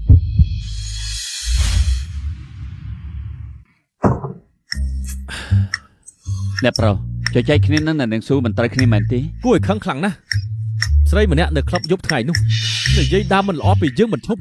ធ្វើឲ្យម៉ងយល់ច្រឡំគួរឲ្យឈឺចិត្តមែន អ្នកណាឲ្យអ្នកប្រុសកើតមកសង្ហាធ្វើឲ្យស្រីដល់ចិត្តមិនរួច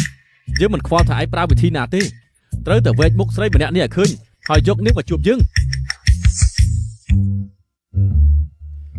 តែនាងស៊ូរឿងបំណុលស៊ើបដឹងច្បាស់ហើយរកឃើញក្នុងកងអូហៃហ្វឹងគេយកឈ្មោះអ្នកនាងទៅដាក់ខ្ចីគេរួចទម្លាក់កំហុសឲ្យអ្នកនាងសម្រាប់អ្នកប្រុសដឹងល្បិចទើបចាត់ការតាន់ពេលវេលា បន្ទាប់ពីអូហៃហ្វឹងជាប់គុកបាត់តំណែងមួយនេះនឹងទំនេរខ្ញុំនិយាយជាមួយនឹងលោកប៉ាហើយតំណែងនេះនឹងឲ្យនាងកាន់ អញ្ចឹងមិនដូរជាឡើងតាមខ្សែទេ គឺមកពីនាងមានសមត្ថភាពម្យ៉ាងកន្លងមកនាងមានស្នាដៃច្រើនណាស់មកតំណែងនេះក្រៅពីនាងគ្មានអ្នកណាសមទេ ស្រីម្នាក់នេះ ដំបងបន្លំខ្លួនធ្វើជាកូនស្រីលោកប្រធានឥឡូវប្រើខ្សែស្រឡាយអ្នកប្រុសស៊ូឡើងកាន់តំណែងធំយើងមិនព្រមឲ្យរស់បានសុខទេប្រធានស៊ូនេះជាកាហ្វេដែលខ្ញុំធំជូនអ្នកនាងជាពិសេសដាក់ត្រង់នឹងហើយប្រធានស៊ូខ្ញុំដឹងថាខ្ញុំបានបង្កកំហុសដ៏ធំមួយខ្ញុំដឹងច្បាស់ណាស់ថាខ្ញុំមិនបានធ្វើជាជំនួយការរបស់អ្នកនាងតែសូមវល់យោគយល់ដែលយើងជាស្រីដូចគ្នាផ្ដល់ឱកាសឲ្យខ្ញុំម្ដងទៀតបានទេអូហើយហ្វឹងត្រូវដេញចេញពីក្រុមហ៊ុនហើយតែនាងអាចនៅបន្តបានដឹងថាហេតុអីទេអរគុណអ្នកនាងស៊ូអ្នកនាងចិត្តតលាយមិនប្រកាន់មនុស្សដូចជាខ្ញុំកាហ្វេមួយកែវនេះចាត់ទុកថាជាការសំទោសរបស់ខ្ញុំ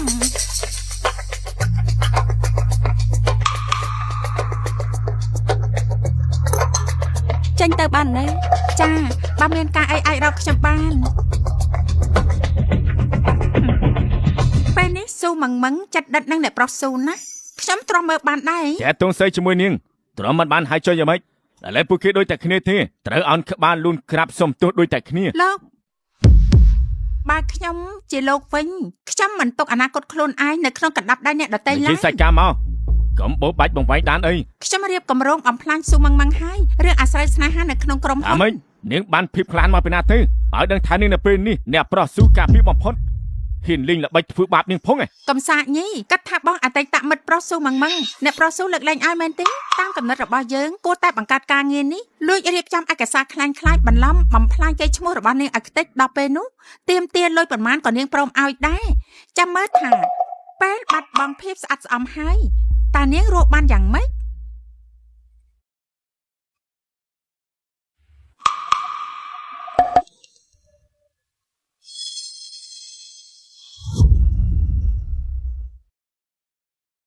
កាហ្វេមួយកែវនេះមានបញ្ហាហើយ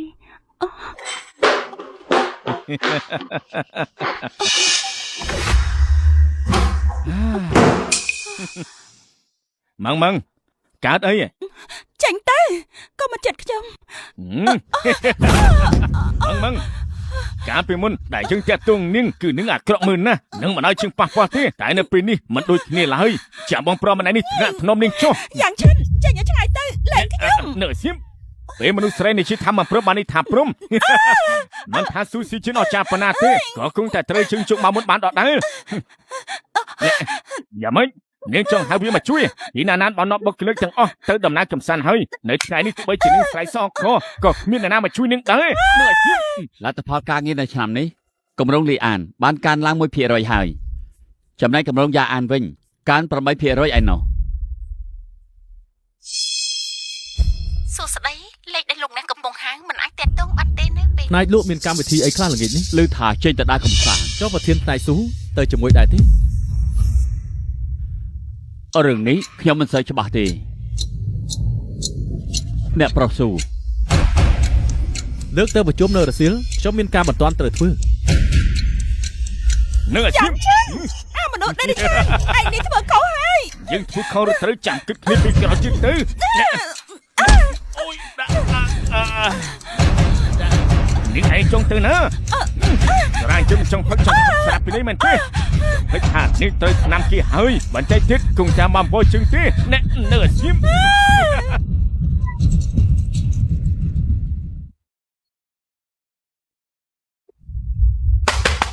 ម៉ង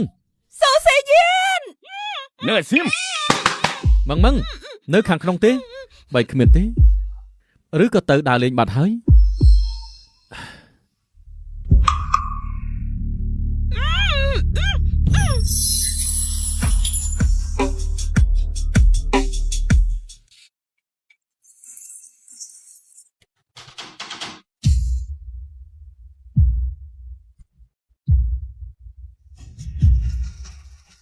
អ្នកប្រុសស៊ូមកពីម៉ងថាចង់រំលឹករឿងចាស់ដល់ខ្ញុំចូលមកនាងក៏ចាប់បង្ខំខ្ញុំមិនបានធ្វើអ្វីនោះទេខ្ញុំអត់ដឹងអីទេលេបសម្ដីភូផររបស់ឯងទុកទៅប្រាប់ប៉ូលីសទៅអ្នកប្រុសស៊ូ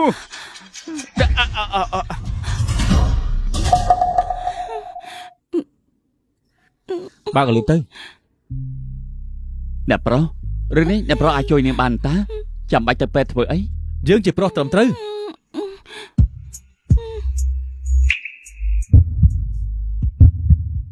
ជួយផង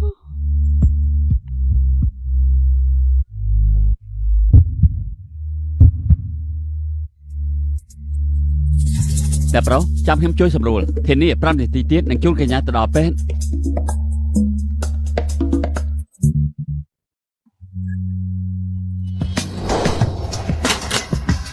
គឺនាង ជាតិថ្នាំនៅក្នុងខ្លួនអ្នកជំងឺមិនស្លាប់អស់ហើយញ៉ាំទឹកឲ្យច្រើននំចេញមកនឹងអស់ហើយអរគុណលោកគ្រូពេទ្យ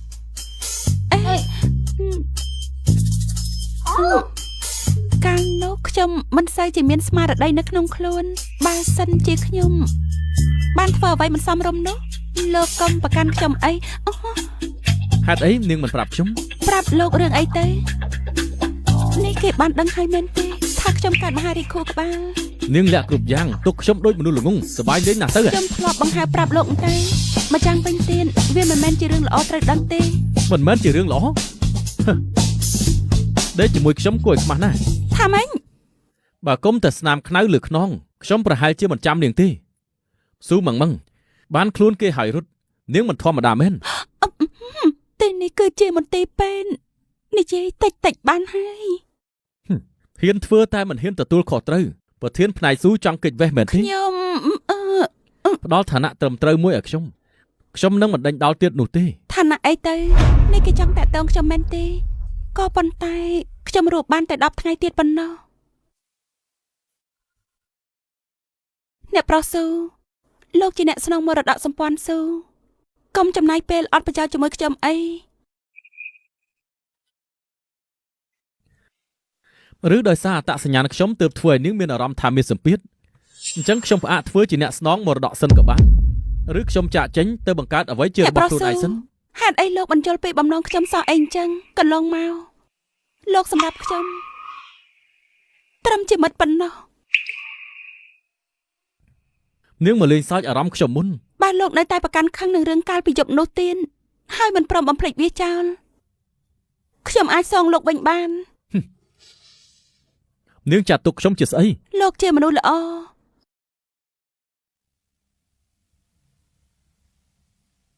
សុំទោសខ្ញុំមិនចង់ឲ្យលោកពិបាកដោយសារខ្ញុំទេ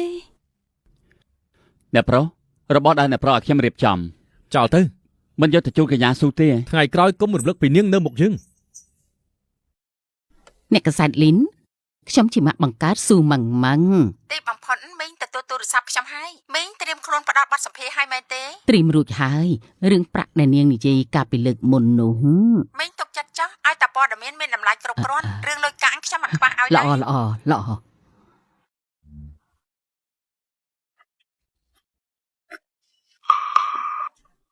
មិនបាច់ភ័យទេបន្តិចទៀតគ្រាន់តែនិយាយអ្វីដែលខ្ញុំប្រាប់មុននេះទៅគឺបានហើយសួស្តីប្រិយមិត្តប៉ុន្មានថ្ងៃមុនក្រុងយេឆឹងមានព័ត៌មានវីរៈនារីជួយសង្គ្រោះមនុស្សតាក់ទាញចំណាប់អារម្មណ៍មនុស្សជាច្រើនថ្ងៃនេះពួកយើងបានអញ្ជើញភាគីពាក់ព័ន្ធ2រូបចូលមកចែករំលែកបទពិសោធន៍ផ្ទាល់ខ្លួនសួស្តីខ្ញុំចង់សួរថាថ្ងៃនេះហេតុអីកញ្ញាស៊ូមិនអាចមកចូលរួមក្នុងកម្មវិធីនេះបាន តាមពិតទៅពេលនេះនាងកំពុងសម្រាប់ព្យាបាលដោយចាក់គីមីនៅពេទ្យគ្រប់គ្នាដឹងហើយថានាងបានជួយគេតែមិនដឹងឡើយថានាងបានកើតមហារីកខួរក្បាលដំណាក់កាលចុងក្រោយ មិនក៏តែចេញចឹង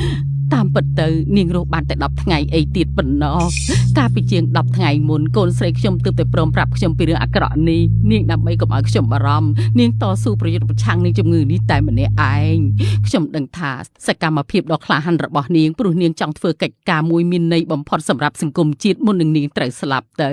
នាងបានត្រៀមខ្លួនរួចហើយក្នុងការលះបង់ជីវិតរបស់ខ្លួនដើម្បីដោះដូរនឹងជីវិតក្មេងស្រីដ៏ស្លូតត្រង់ម្នាក់កូនស្រី បងស្រី ពួកយើងទាំងពីរពិតជាមានមោទនភាពខ្លាំងណាស់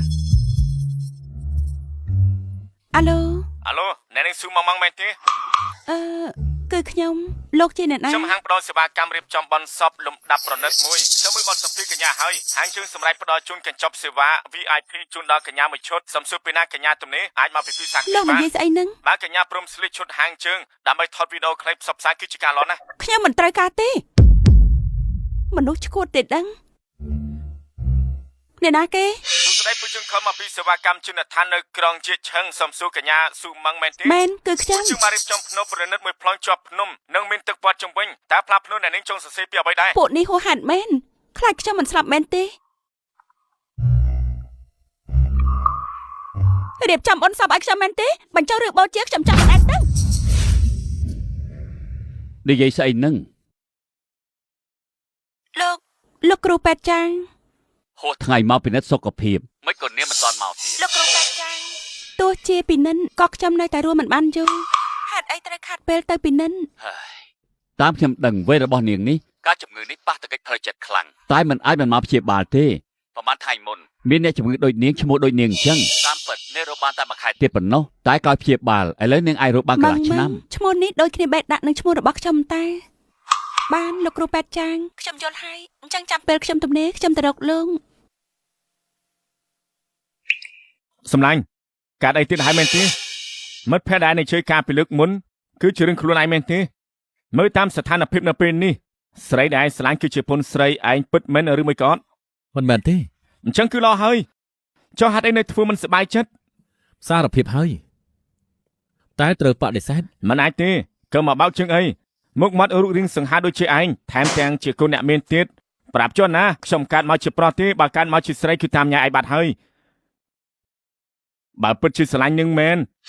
កុំឆាប់បោះបង់ពេកអីរឿងប៉ុណ្ណាក៏គង់ចាញ់ពីអង្គពនៅថ្ងៃក្រោយទៅមិនចាំបាច់ភ័យរឿងញ៉ាយស្រីមិនបាននោះទេ នាងនិយាយច្បាស់ហើយថាទុកខ្ញុំត្រឹមជាមិត្តប៉ុណ្ណោះ មួយជីវិតមនុស្សម្នាក់មាន10ឆ្នាំប៉ុន្មានដងបើឯងបោះបង់នៅពេលនេះនៅពេលដែលចាស់ទៅឯងនឹងស្ដាយក្រោយមិនខានទេដូច្នេះហើយបើសិនជាចង់ធ្វើអ្វីមួយដែលមិនធ្វើឲ្យខ្លួនឯងស្ដាយក្រោយត្រូវតែកំឆាប់បោះបង់ប្រហែលថ្ងៃខាងមុខយើងមើលព័ត៌មានមួយ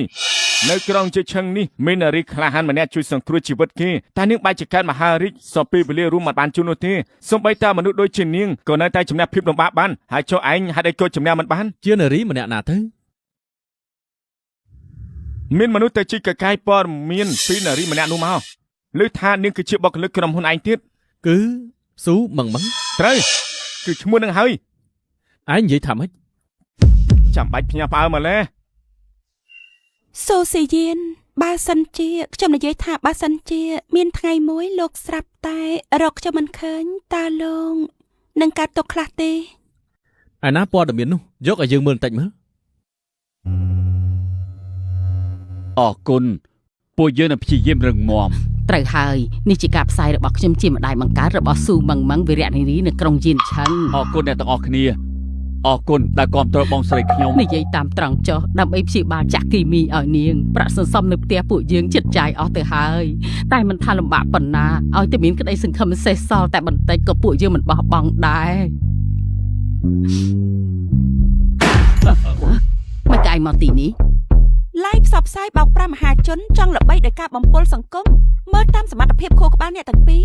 ល្បិចនេះគិតមិនចាញ់ទេ លុយខ្ញុំទុកការប្រពន្ធនឹងយកចាយអស់ហើយគ្រាន់តែយកឈ្មោះនេះរកលុយបន្តិចបន្តួចមិនបានទេ ថ្ងៃពួកយើងនៅលើដំបូលអាគារនោះខ្ញុំបានប្រមានរួចហើយអ្នកទាំងពីរមិនត្រឹមតែមិនកែខ្លួនទេនៅធ្វើហួសហេតុជាងមុនទៀតអ្នកណាឲ្យអ្នកទាំងពីរលួចទៅផ្ដោតបទសម្ភារប្រកាសថាខ្ញុំកើតមហារាជអ្នកណាឲ្យអ្នកទាំងពីរយកឈ្មោះខ្ញុំទៅប្រើដើម្បីរៃអង្គាសប្រាក់ធ្វើអ្នកមានបែបនេះរឿងទាំងអស់នេះជាគំនិតរបស់យើងពពោះឯង9ខែ10ថ្ងៃលំបាកណាស់ទើបកើតឯងចេញមកយើងខំចិញ្ចឹមឯងដល់ធំឯងរស់មិនបានប្រហែលថ្ងៃទៀតដដែលទុកលុយឲ្យពួកយើងខ្លះតើមានអីខុសឆ្គងទៅ ហើយនាងគេក៏អានបានតែប្រហែលថ្ងៃទៀតទេមនុស្សចិត្តស្លាប់បាត់ទៅហើយចាំបាច់តែខ្វល់រឿងអស់នេះធ្វើស្អីប្រយ័ត្នតែខឹងដាច់សរសៃខួរក្បាលស្លាប់មុនកំណត់ទៅអីបាក់អើយនាងតែក៏ភ្លៀងខ្ញុំមក ត្រូវហើយយើងតែកំភ្លៀង កុំថាយើងមិនហ៊ានវាយមនុស្សស្រីអាយុខ្លីអសោះណា បើហ៊ានតែហាមាត់ម្ដងទៀតស៊ីពីកំភ្លៀងថែមិនខានទេស៊ូម៉ងម៉ងអញឥឡូវនេះខ្លាំងដៃណាស់ហ៊ានមកកេងក្អាងនៅក្នុងផ្ទះយើងផងគិតថាទទួលបានពានរង្វាន់ហើយអញគ្រាន់បើអាចដែររំលងក្បាលអ្នកណាក៏បានអញ្ចឹងមែនទេពេលយកឈ្មោះខ្ញុំទៅរកលុយមិញនេះដូចមិនរត់ពីកេងក្អាងដូចឥឡូវនេះទេយើងនឹងវាយអញងាប់យ៉ាងម៉េចចង់សងសឹកជូនកូនប្រុសបណ្ដោចិត្តទេយើងវាយអញឲ្យងាប់មីកូនអកតញ្ញូថាទៅមើលបើខ្ញុំព្រមទទួលប័ណ្ណសម្ភារអ្នកកសែតលីននៅពេលនេះចាំមើលអ្នកទាំងពីរមានតម្លៃឲ្យគេប្រើទៀតទេវីរៈនារីកើតជំងឺមហារីកម្នាក់ត្រូវគេធ្វើបាបនិងរងហិង្សាក្នុងគ្រួសារតាំងពីតូចដល់ធំរឿងនេះគួរឲ្យចាប់អារម្មណ៍ជាងរឿងអ្នកទាំងពីរប្រឌិតទៅទៀតអញចង់បានន័យថាម៉េចបើឲ្យដឹងថាយកឈ្មោះខ្ញុំទៅប្រើរកលុយកាក់បន្តទៀតនោះខ្ញុំនឹងយករឿងអ្នកទាំងពីរធ្វើបាបខ្ញុំទៅប្រកាសប្រាប់គេឯងខ្ញុំចង់ដឹងណាស់ថាតើមានស្រីណាចង់រៀបការជាមួយស៊ូតាប៉ៅប្រុសអត់បានការចាំតែអាំងម្ដាយកាន់តែចង់ដឹងទៀតថាម្ដាយក្មេកដែលស្រឡាញ់កូនប្រុសជាងកូនស្រីទុកកូនស្រីមិនស្មើកញ្ចក់ដាច់ថ្លៃនឹងមានកូនប្រសាស្រីបែបណា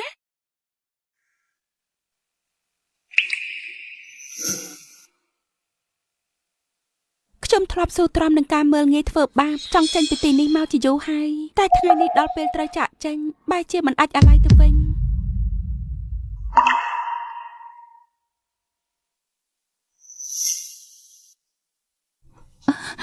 ប្រធានផ្នែកស៊ូពិតជាទៅមែនណែ សុំទោសប្រធានផ្នែកស៊ូពេលមុនខ្ញុំមិនដឹងអីទៅបង្ករឿងឲ្យអ្នកនាងច្រើនយ៉ាងនេះឥឡូវនេះខ្ញុំពិតជាស្ដាយក្រោយណាស់ សុំទោសប្រធានផ្នែកស៊ូ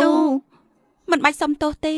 រឿងកន្លងផុតហើយប្រធានផ្នែកស៊ូពួកយើងអាចជួបគ្នាទៀតបានទេ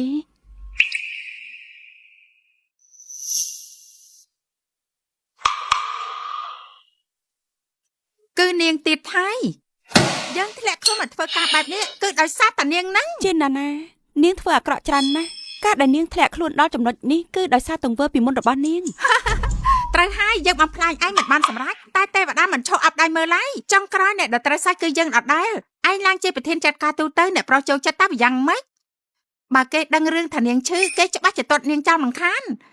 នៅតែនាងគួរឲ្យអាណិតជាងយើង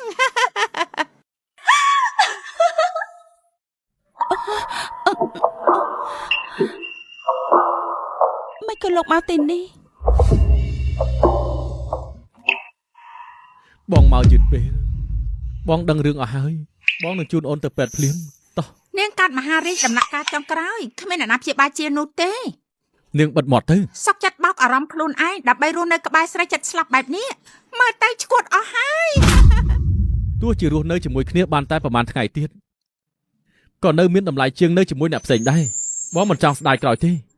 បើអញ្ចឹងទៅស្លាប់ទាំងពីរអ្នកទៅ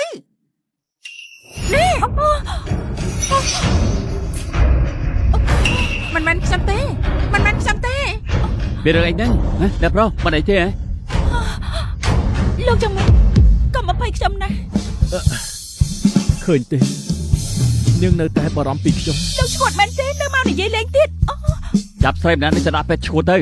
កុំឲ្យនាងចេញក្រៅអស់មួយជីវិត ខ្ញុំអត់ឈួតទេខ្ញុំអត់បានឈួតទេ មានឈឺត្រង់ណាទៀតទេអញ្ចឹងខ្ញុំទៅវិញហើយ ឈឺ ឈឺត្រង់ណា មាននាងនៅមិនឈឺទេនាងទៅខ្ញុំនឹងឈឺ នេះលោកចំណាស់ណាហើយនៅធ្វើរឹកពីដោយកូនក្មេងទៀត ខ្ញុំខ្លាចថាបើខ្ញុំលែងដៃនាងនឹងរលាយបាត់ទៅ សូស៊ីយានខ្ញុំអាចរស់បានតែប្រហែលថ្ងៃទៀតទេកាលដែលលោករត់មករងកំបិតជំនួសខ្ញុំពិតជាខ្ជះខ្ជាយជីវិតណាស់ ដឹងតែខ្ញុំមិនអាចឲ្យមនុស្សដែលខ្ញុំស្រឡាញ់រងការឈឺចាប់ឡើយសម្ដីដែលខ្ញុំនិយាយលើកមុនសុទ្ធតែជាការពិតហើយលើកនេះនាងកុំបដិសេធខ្ញុំបានទេ លោកនៅតែមិនយល់ពីចេតនាខ្ញុំទៀតមែនទេលោកគឺជាប្រុសល្ងងបំផុតនៅលើលោកនេះតាមសមត្ថភាពរបស់លោកចង់រកនារីល្អជាងខ្ញុំមិនពិបាកទេលោកមានដឹងទេថាប្រហែលថ្ងៃទៀតខ្ញុំប្រហែលជាត្រូវជ្រុះសក់អស់ពីក្បាលហើយសូម្បីនិយាយស្ដីក៏មិនអាចដូចមុនទៀតដែរ 这曾是对方无谓的希望，现在谁又代替我承 អ្នកប្រុសខ្ញុំមិនបានខើអ្វីទាំងអស់អ្នកតែពីរបន្តទៀតចុះ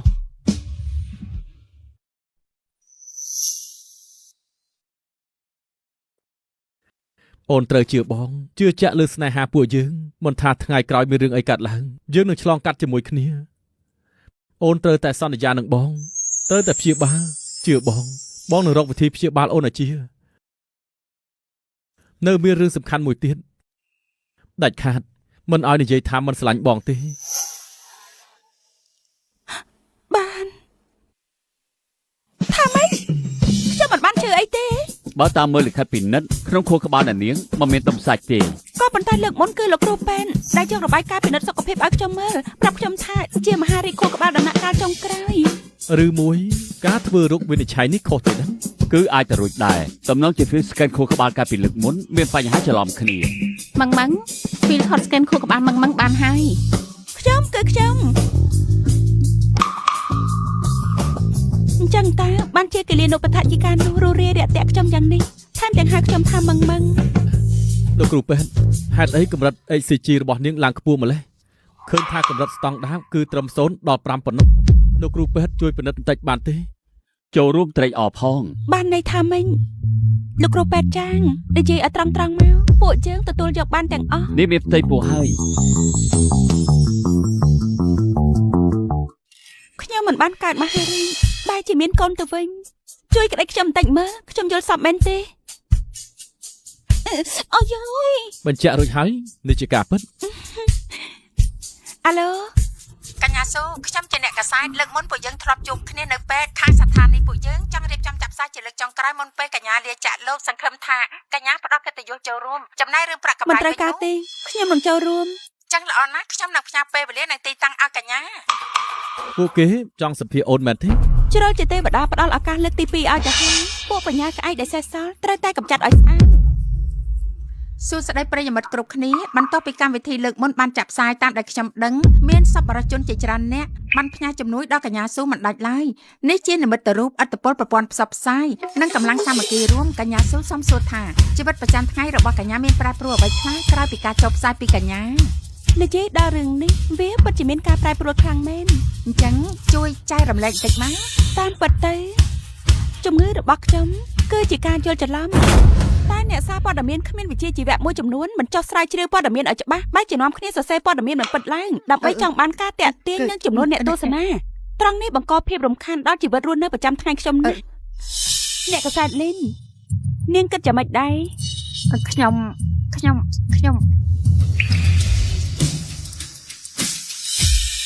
លេងឈិញនាងត្រូវបញ្ឈប់ពីការងារហើយពីអ្នកដែលផ្ដល់ព័ត៌មានមិនពិតការពីលើមុនត្រូវបានដកហូតប្រាំរង្វាន់ទាំងអស់មកវិញរួមទាំងសងការពិតនៃដែលបានបំពេញកិច្ចសន្យាទៀត អ្នកប្រស៊ូទោះមិនភ្ជាប់និស្ស័យនឹងកូនស្រីលំដាប់អភិជននៃក្រុមហ៊ុនយ៉ាស់ទាំង4ហើយណាស់ក៏រកដៃគូមានឋានៈប្រហាក់ប្រហែលគ្នាដែរស៊ូមកម្នាក់នេះឧស្សាហ៍មានចុះព័ត៌មានចេញមុខជាសាធារណៈអាចអតិពលមិនល្អដល់គេឈ្មោះលោករួមទាំងក្រុមហ៊ុនទាំងមូល អតិពលមិនល្អ របាយការណ៍ហិរញ្ញវត្ថុចុងក្រោយតម្លៃភាគហ៊ុនរបស់ក្រុមហ៊ុនកើនឡើង 10% ត្រឹមមួយខែចុងក្រោយនេះសម្រាប់បានទំហំពាណិជ្ជកម្មស្មើនឹងពាក់កណ្ដាលនៃប្រចាំឆ្នាំមុននឹងកើនឡើងខ្ពស់លំដាប់ សមិទ្ធផលទាំងនេះសុទ្ធតែទទួលបានពីអ្នកដែលពួកលោកហៅថាអតិពលអាក្រក់ស៊ូមងមឹងបើគ្មាននាងជួយជំរុញការផ្សព្វផ្សាយក្រុមហ៊ុនយើងភាពជោគជ័យនេះក៏មិនអាចទៅរួចដែរខ្ញុំគិតថាកន្លងមកអស់លោកមិនដែលព្យាយាមស្វែងយល់ពីគំនិតស៊ូមងមឹងនាងមានគុណធម៌និងភាពក្លាហានមិនចេះពាក់ក្បាំងមុខនិងជានារីម្នាក់គត់ដែលអាចដើរតាមខ្ញុំអស់មួយជីវិត ពីមុនអូនធ្លាប់គិតថាជាតិនេះអូនរួមមកដល់អាយុ26ឆ្នាំទេតែមិននឹកស្មានថាអូនបែរជាមិនឈឺអ្វីសោះមើលតែទេវតាចង់ផ្ដល់ឱកាសឲ្យអូនកើតថ្មីម្ដងទៀតហើយ មកពីទេវតាអាណិតបងមិនចង់ឃើញបងឯកោដល់ខ្លះ ដើមឡើយអូនគិតថាការដែលមានជីវិតទី2វាជារឿងដែលរីករាយជាទីបំផុតតែមិនស្មានថាបែរជាចំណេញបានបងថែមម្នាក់ទៀតមិនតែប៉ុណ្ណោះថែមទាំងបង្កើតបានដំណក់ឈាមថ្មីម្នាក់ទៀតអូនមានអារម្មណ៍ថាខ្លួនឯងជាមនុស្សស្រីមានក្តីសុខបំផុតនៅលើโลกនេះ អូននៅលំដាប់ទី2ទេ មិនក៏បងនិយាយអញ្ចឹង ព្រោះបុរសដែលបានអូននៅក្បែរទើបមានក្តីសុខបំផុតលើលោកបងស្ម័គ្រក្បែរនឹងឆ្លងកាត់ឧបសគ្គជាមួយអូនរហូតមានសុខរួមសុខមានទុក្ខរួមទុក្ខស៊ូមងមឹងរៀបការជាមួយបងទៅ អូនយល់ព្រម 在面目定格。